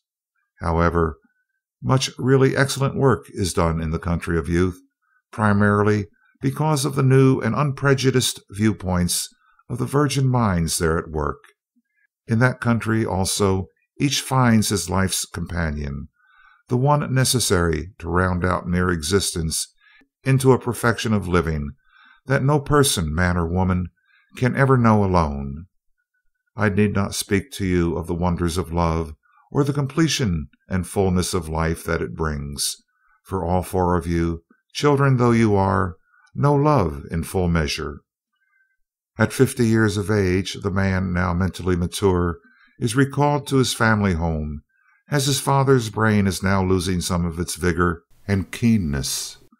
The father then turns over his work to the son by means of the educator, and when the weight of the accumulated knowledge of 100,000 generations of research is impressed upon the son's brain, his play is over. What does the father do then? Having made his brain record, about which I have told you, he and his companion, for she has in similar fashion turned over her work to her successor, retire to the country of age, where they rest and relax after their century of effort, to do whatever they care to do, for as long as they please to do it. Finally, after assuring themselves that all is well with the children, they decide that they are ready for the change. Then, side by side, as they have labored, they pass. Now at the door of the observatory, Dorothy paused and shrank back against Seaton, her eyes widening as she stared at Orlon. "No, daughter, why should we fear the change?" he answered her unspoken question, calm serenity in every inflection of his quiet voice. "The life principle is unknowable to the finite mind, as is the all-controlling force. But even though we know nothing of the sublime goal toward which it is tending, any person ripe for the change can, and of course does, liberate the life principle so that its progress may be unimpeded." In a spacious room of the observatory, in which the terrestrials and their Norlaminian hosts had been long engaged in study and discussion, Seaton finally rose and extended a hand toward his wife. "Well, that's that, then, Orlon, I guess. We've been 30 hours without sleep, and for us that's a long time. I'm getting so dopey I can't think a lick. We'd better go back to the Skylark and turn in, and after we've slept 9 hours or so, I'll go over to Rovol's laboratory, and Crane'll come back here to you." "You need not return to your vessel," said Orlon. "I know that its somewhat cramped quarters have become irksome. Apartments have been prepared here for you. We shall have a meal here together, and then we shall retire, to meet again tomorrow." As he spoke, a tray laden with appetizing dishes appeared in the air in front of each person. As Seaton resumed his seat, the tray followed him, remaining always in the most convenient position. Crane glanced at Seaton questioningly, as Satrazon, the first of chemistry, answered his thought before he could voice it. The food before you, unlike that which is before us of Norlamin, is wholesome for you. It contains no copper, no arsenic, no heavy metals, in short, nothing in the least harmful to your chemistry. It is balanced as to carbohydrates, proteins, fats, and sugars, and contains the due proportion of each of the various accessory nutritional factors. You will also find the flavors are agreeable to each of you.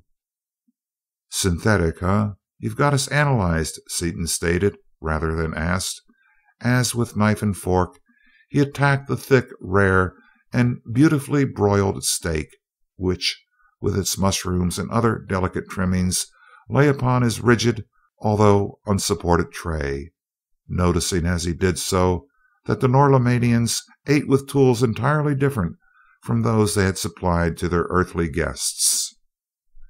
Entirely synthetic, Satrazon made answer, except for the sodium chloride necessary. As you already know, sodium and chlorine are very rare throughout our system. Therefore, the force upon the food supply took from your vessel the amount of salt required for the formula. We have been unable to synthesize atoms, for the same reason that the labors of so many others have been hindered, because of the lack of Rovolon. Now, however, my science shall progress as it should, and for that I join with my fellow scientists in giving you thanks for the service you have rendered us. We thank you instead, replied Seaton, for the service we have been able to do you is slight indeed, compared to what you are giving us in return. But it seems that you speak quite impersonally of the force upon the food supply. Did you yourself direct the preparation of these meats and vegetables? Oh, no. I merely analyzed your tissue, surveyed the food supplies you carried, discovered your individual preferences, and set up the necessary integrals in the mechanism. The force did the rest, and will continue to do so as long as you remain upon this planet. Fruit salad, always my favorite dish, Dorothy said after a couple of bites, and this one is just too perfectly divine. It doesn't taste like any other fruit I ever ate either. I think it must be the same ambrosia that the old pagan gods used to eat. If all you did was to set up the integrals, how do you know what you are going to have for the next meal? Asked Crane. We have no idea what the form, flavor, or consistency of any dish will be, was the surprising answer. We know only that the flavor will be agreeable, and that it will agree with the form and consistency of the substance, and that the composition will be well balanced chemically. You see, all the details of flavor, form, texture, and so on are controlled by a device something like one of your kaleidoscopes. The integrals render impossible any unwholesome, unpleasant, or unbalanced combination of any nature, and everything else is left to the mechanism, which operates upon pure chance.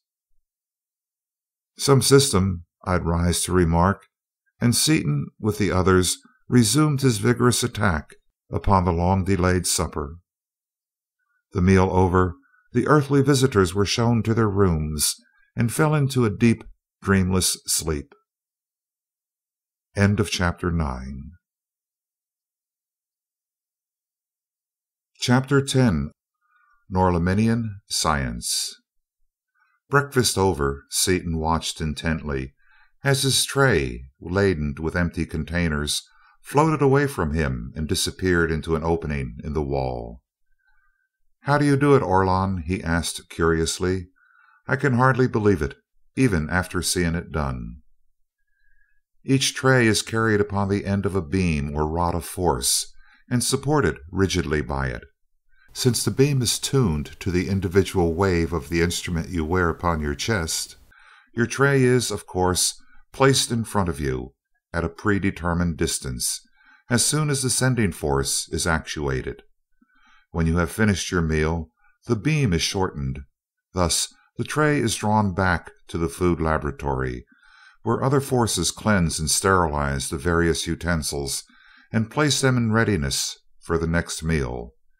It would be an easy matter to have this same mechanism place your meals before you wherever you might go upon this planet, provided only that a clear path can be plotted from the laboratory to your person.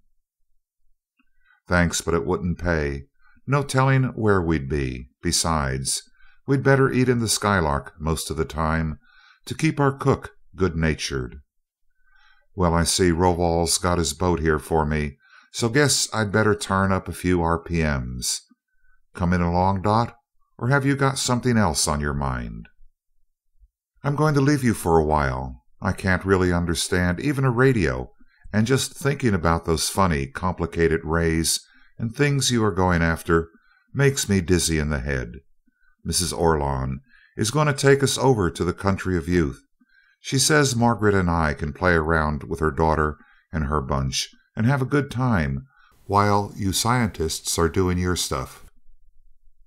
All right, bye till tonight. And Seaton stepped out into the grounds where the first of rays was waiting. The flyer was a torpedo-shaped craft of some transparent, glassy material, completely enclosed except for one circular opening or doorway. From the midsection, which was about 5 feet in diameter and provided with heavily cushioned seats capable of carrying 4 passengers in comfort, the hull tapered down smoothly to a needle point at each end. As Seaton entered and settled himself into the cushions, Rovol touched a lever. Instantly, a transparent door slid across the opening, locking itself into position, flush with the surface of the hull, and the flyer darted into the air and away. For a few minutes there was silence as Seaton studied the terrain beneath them. Fields or cities there were none. The land was covered with dense forests and vast meadows, with here and there great buildings surrounded by gracious park-like areas. Rovol finally broke the silence.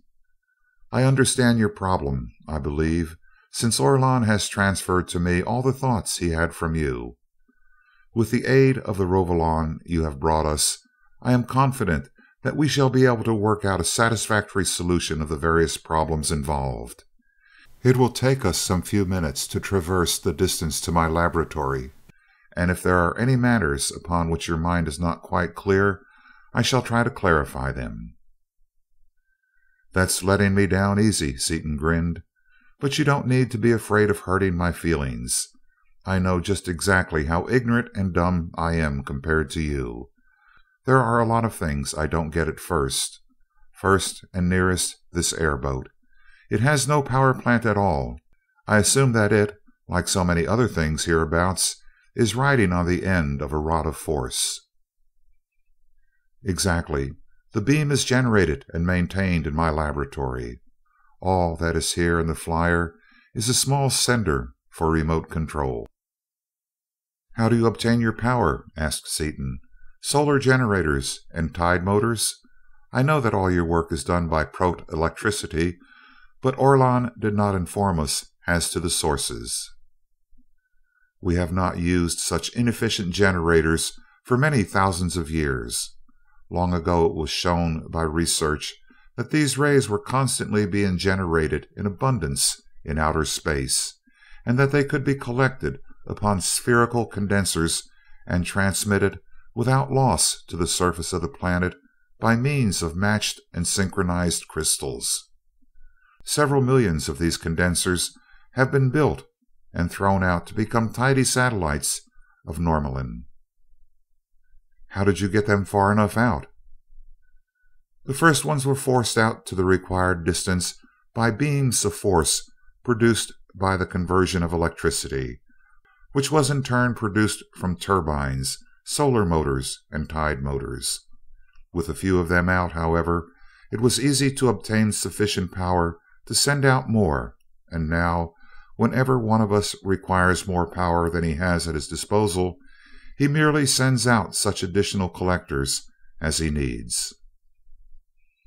Now about those fifth-order rays, which will penetrate a zone of force. I am told that they are not ether waves after all. They are not ether waves. The The fourth order rays, of which the theory has been completely worked out, are the shortest vibrations that can be propagated through the ether, for the ether itself is not a continuous medium. We do not know its nature exactly, but it is an actual substance and is composed of discrete particles of the fourth order. Now, the zone of force, which is itself a fourth order phenomena, sets up a condition of stasis in the particles composing the ether. These particles are relatively so coarse that rays and particles of the fifth order will pass through the fixed zone without retardation. Therefore, if there is anything between the particles of the ether, this matter is being debated hotly amongst us at the present time, it must be subether, if I may use that term. We have never been able to investigate any of these things experimentally, not even such a coarse aggregation as is the ether. But now, having Rovolon, it will not be many thousands of years until we shall have extended our knowledge many orders farther in both directions. Just how will Rovolon help you? It will enable us to generate a force of the 9th magnitude.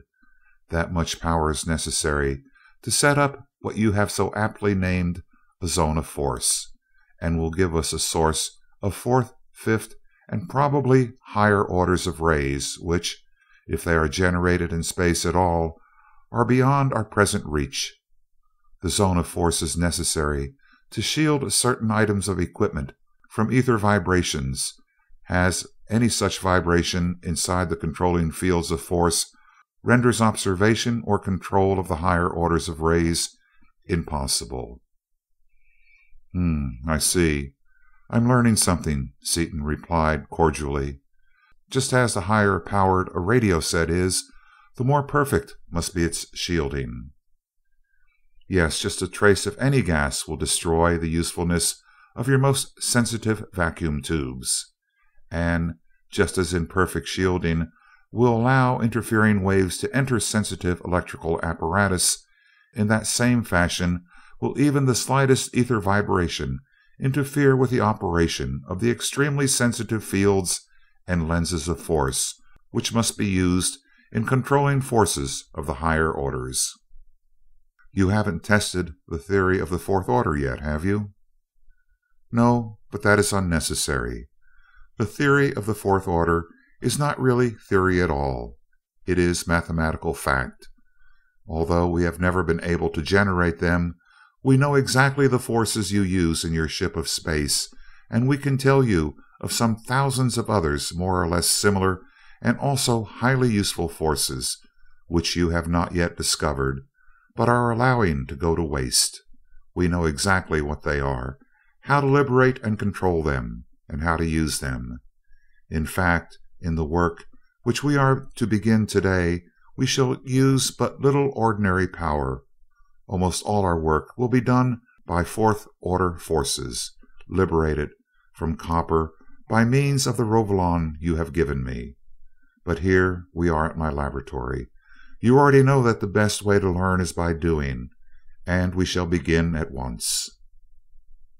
The flyer alighted upon a lawn quite similar to the one before the observatory of Orlon, and the scientist led his earthly guest through the main entrance of the imposing structure of vari-colored marble and gleaming metal, and into the vast, glass-lined room that was his laboratory.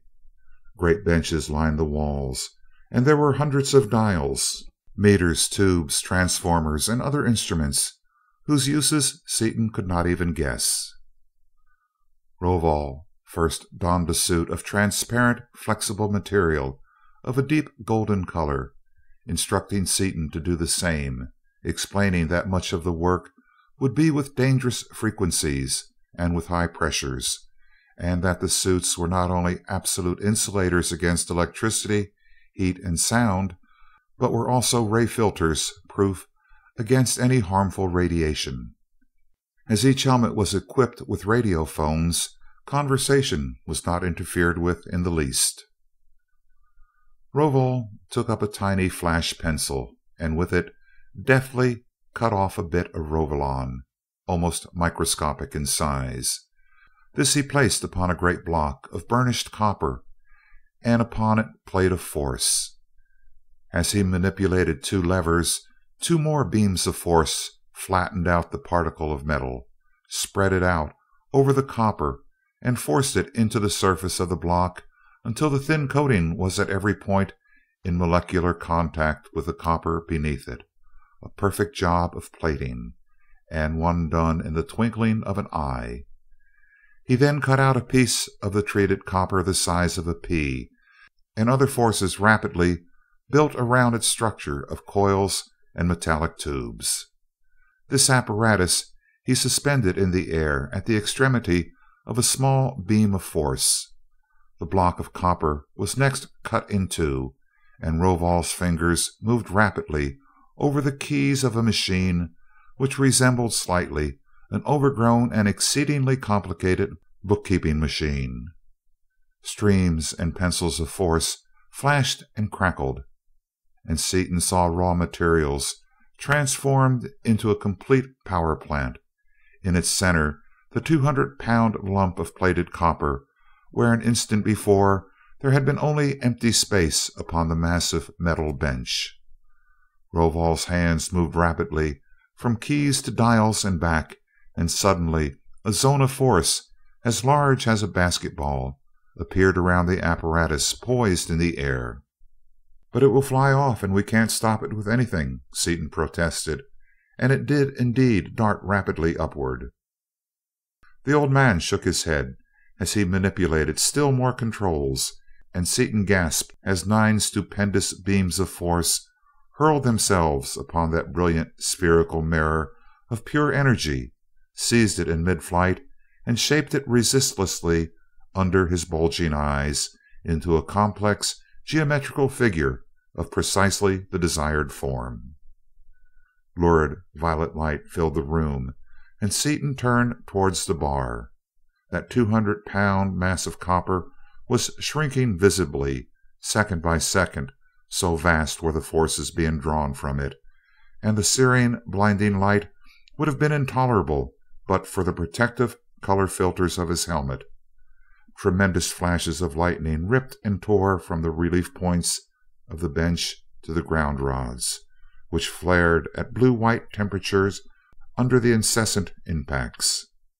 Knowing that this corona loss was but an infinitesimal fraction of the power being used, Seaton's very mind staggered as he strove to understand the magnitude of the forces at work upon that stubborn sphere of energy.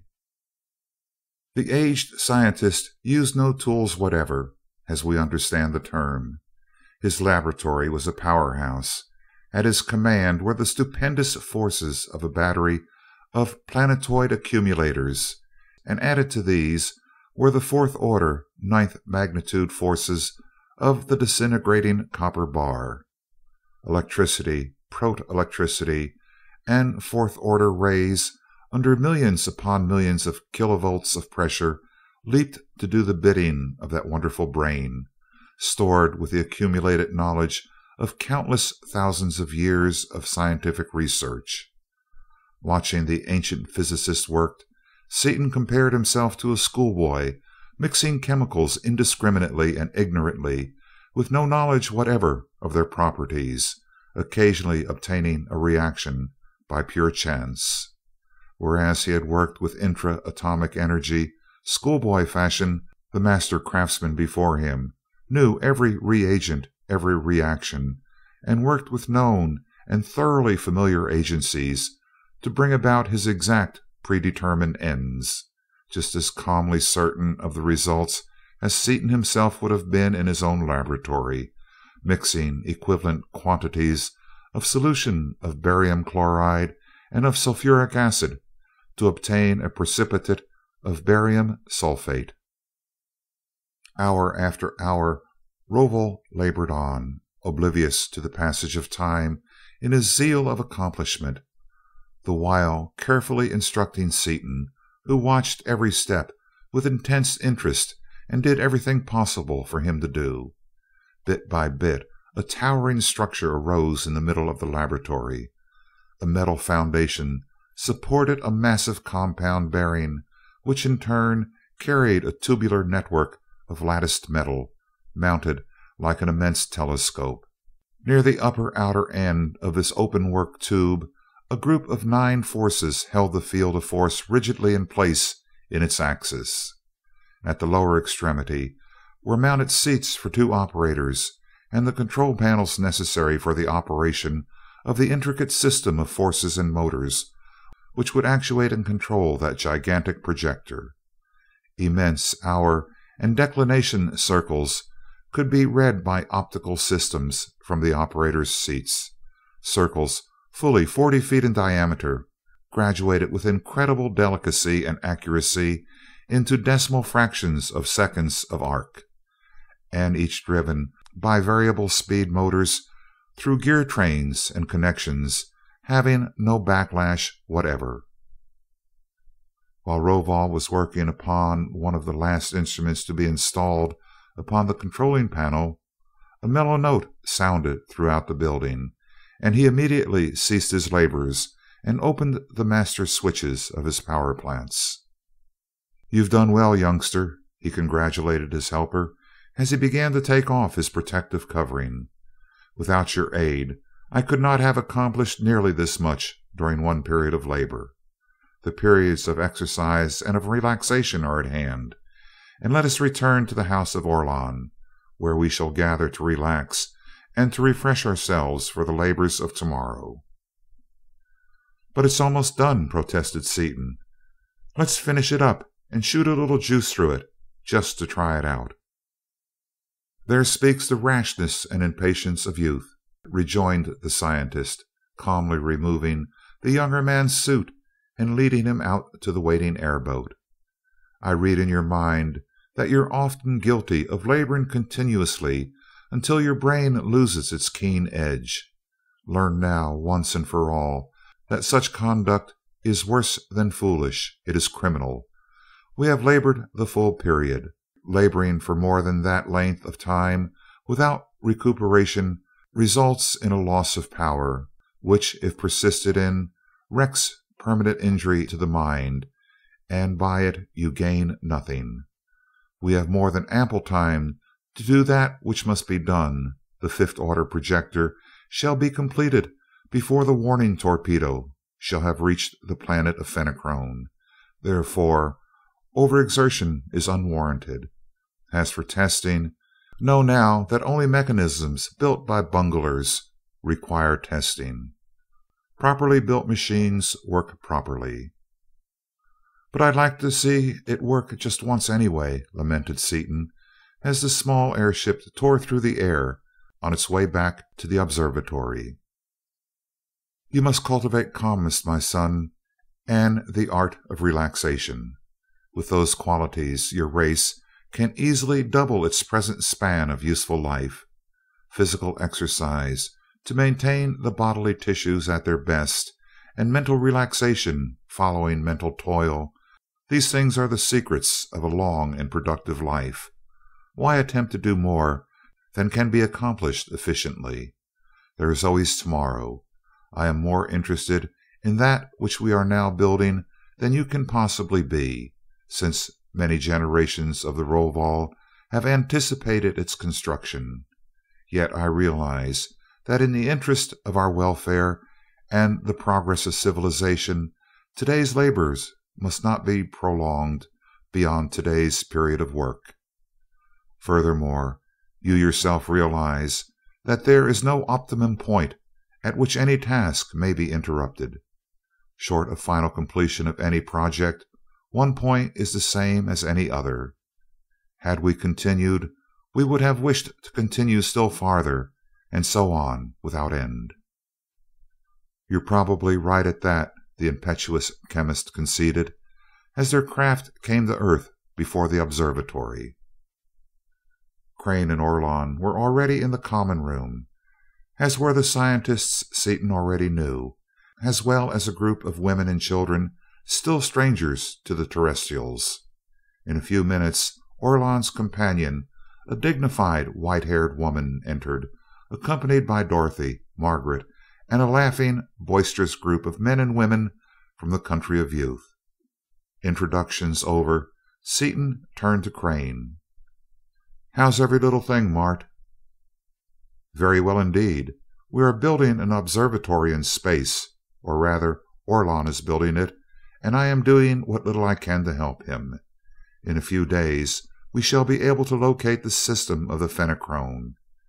How is your work progressing?" "Smoother than a kitten's ear. Got the fourth order projector about done. We're going to project a fourth order force out to grab us some dense material, a pretty close approach to pure neutronium. There's nothing dense enough around here, even in the core of the central sun, so we're going out to a white dwarf star, one a good deal like the companion star to Sirius in Canis Major. Get some material of the proper density from its core and convert our sender into a fifth order machine. Then we can really get busy, go places, and do things." "Neutronium? Pure mass?" queried Crane. "I have been under the impression that it does not exist. Of what use can such a substance be to you?" "Can't get pure neutronium, of course. Couldn't use it if we could. What we need and are going to get is a material of about 2.5 million specific gravity. Gotta have it for lenses and controls for the fifth order forces. Those rays go right through anything less dense without measurable refraction. But I see Rovol's giving me a nasty look. He's my boss on this job, and I imagine this kind of talk's barred during the period of relaxation as being work. That so, Chief?" "You know that it is barred, you incorrigible young cub," answered Rovol with a smile. "All right, boss. One more little infraction and I'll shut up like a clam. I'd like to know what the girls have been doing." "We've been having a wonderful time," Dorothy declared. "We've been designing fabrics and ornaments and jewels and things. Wait till you see 'em." "Fine. All right. Orlon, it's your party. What to do?" "This is the time of exercise. We have many forms, most of which are unfamiliar to you. You all swim, however, and as that is one of the best exercises, I suggest we all swim." "Lead us to it," Seaton exclaimed. Then his voice changed abruptly. "Wait a minute. I don't know about our swimming in copper sulfate solution."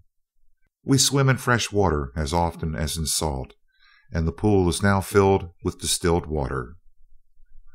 The terrestrials quickly donned their bathing suits, and all went through the observatory and down a winding path, bordered with that peculiarly beautiful scarlet and green shrubbery, to the pool, an artificial lake covering 100 acres, its polished metal bottom and sides strikingly decorated with jewels and glittering tiles in tasteful yet contrasting inlaid designs.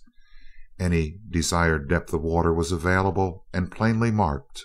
From the fenced-off shallows where the smallest children splashed to the 40 feet of liquid crystal which received the diver who cared to try his skill from one of the many springboards, flying rings, and catapults which rose high into the air a short distance away from the entrance. Orlon and the others of the older generation plunged into the water without ado and struck out for the other shore, using a fast double overarm stroke. Swimming in a wide circle, they came out upon the apparatus and went through a series of methodical dives and gymnastic performances. It was evident that they swam, as Orlon had intimated, for exercise. To them, exercise was a necessary form of labor, labor which they performed thoroughly and well, but nothing to call forth the whole-souled enthusiasm they displayed in their chosen fields of mental effort. The visitors from the country of youth, however, locked arms and sprang to surround the 4 terrestrials, crying, "Let's do a group dive." "I don't believe I can swim well enough to enjoy what's coming," whispered Margaret to Crane, and they slipped into the pool and turned around to watch. Seaton and Dorothy, both strong swimmers, locked arms and laughed as they were encircled by the green phalanx and swept out to the end of a dock-like structure and upon a catapult. "Hold tight, everybody," someone yelled, and interlaced, straining arms and legs held the green and white bodies in one motionless group as a gigantic force hurled them 50 feet into the air and out over the deepest part of the pool. There was a mighty splash and a miniature tidal wave as that mass of humanity struck the water. Many feet they went down before the cordon was broken and the individual units came to the surface. Then pandemonium reigned. Vigorous informal games, having to do with floating and sinking balls and effigies, pushball, in which the players never seemed to know or to care upon which side they were playing, water fights and dunking contests, a green mermaid, having felt the incredible power of Seaton's arms as he tossed her lightly away from a goal he was temporarily defending, put both her small hands around his biceps wonderingly, amazed at a strength unknown and impossible upon her world, then playfully tried to push him under. Failing, she called for help. "He's needed a good ducking for ages," Dorothy cried, and she and several other girls threw themselves upon him. Over and around him the lithe forms flashed, while the rest of the young people splashed water impartially over all the combatants and cheered them on. In the midst of the battle the signal sounded to end the period of exercise. "Saved by the bell," Seaton laughed. Thoroughly ducked and almost half drowned, he was allowed to swim ashore. When all had returned to the common room of the observatory and had seated themselves, Orlon took out his miniature ray projector, no larger than a fountain pen, and flashed it briefly upon one of the hundreds of button-like lenses upon the wall. Instantly each chair converted itself into a form-fitting divan, inviting complete repose. "I believe that you of Earth would perhaps enjoy some of our music during this, the period of relaxation and repose. It is so different from your own," Orlon remarked, as he again manipulated his tiny force tube. Every light was extinguished, and there was felt a profoundly deep vibration, a note so low as to be palpable rather than audible, and simultaneously the utter darkness was relieved by a tinge of red so dark as to be barely perceptible, while a peculiar somber fragrance pervaded the atmosphere. The music rapidly ran the gamut to the limit of audibility, and in the same tempo the lights traversed the visible spectrum and disappeared. Then came a crashing chord and a vivid flare of blended light, ushering in an indescribable symphony of sound and color, accompanied by a slower succession of shifting, blending odors. The quality of tone was now that of a gigantic orchestra, now that of a full brass band, now that of a single unknown instrument, as though the composer had had at his command every overtone capable of being produced by any possible instrument, and with them had woven a veritable tapestry of melody upon an incredibly complex loom of sound. As went the harmony, so the play of light accompanied it. Neither music nor illumination came from any apparent source. They simply pervaded the entire room. When the music was fast, and certain passages were of a rapidity impossible for any human fingers to attain, the lights flashed in vivid tiny pencils, intersecting each other in sharply drawn, brilliant figures, which changed with dizzying speed. When the tempo was slow, the beams were soft and broad, blending into each other to form sinuous, indefinite, writhing patterns, whose very vagueness was infinitely soothing. "What do you think of it, Mrs. Seaton?" Orlon asked. "Marvelous," breathed Dorothy, awed. "I never imagined anything like it. I can't begin to tell you how much I like it. I never dreamed of such absolute perfection of execution. and the way the lighting accompanies the theme is just too perfectly wonderful for words. It was incredibly brilliant." "Brilliant, yes. Perfectly executed, yes. But I notice that you say nothing of depth of feeling or of emotional appeal." Dorothy blushed uncomfortably and started to say something, but Orlon silenced her and continued: "You need not apologize. I had a reason for speaking as I did, for in you I recognize a real musician, and our music is indeed entirely soulless. That is the result of our ancient civilization. We are so old that our music is purely intellectual, entirely mechanical instead of emotional. It is perfect, but, like most of our other arts, it is almost completely without feeling." "But your statues are wonderful." "As I told you, those statues were made myriads of years ago. At that time we also had real music, but unlike statuary, music at that time could not be preserved for posterity. That is another thing you have given us. Attend." At one end of the room, as upon a three-dimensional screen, the four terrestrials saw themselves seated in the control room of the Skylark. They saw and heard Margaret take up her guitar and strike four sonorous chords in A. Then, as if they had been there in person, they heard themselves sing "The Bullfrog" and all the other songs they had sung, far off in space. They heard Margaret suggest that Dorothy play some real music, and heard Seaton's comment upon the quartet. "In that, youngster, you were entirely wrong," said Orlon, stopping the reproduction for a moment. "The entire planet was listening to you very attentively, and we were enjoying it as no music has been enjoyed for thousands of years." "The whole planet?" gasped Margaret. "Were you broadcasting it? How could you?" "Easy," grinned Seaton.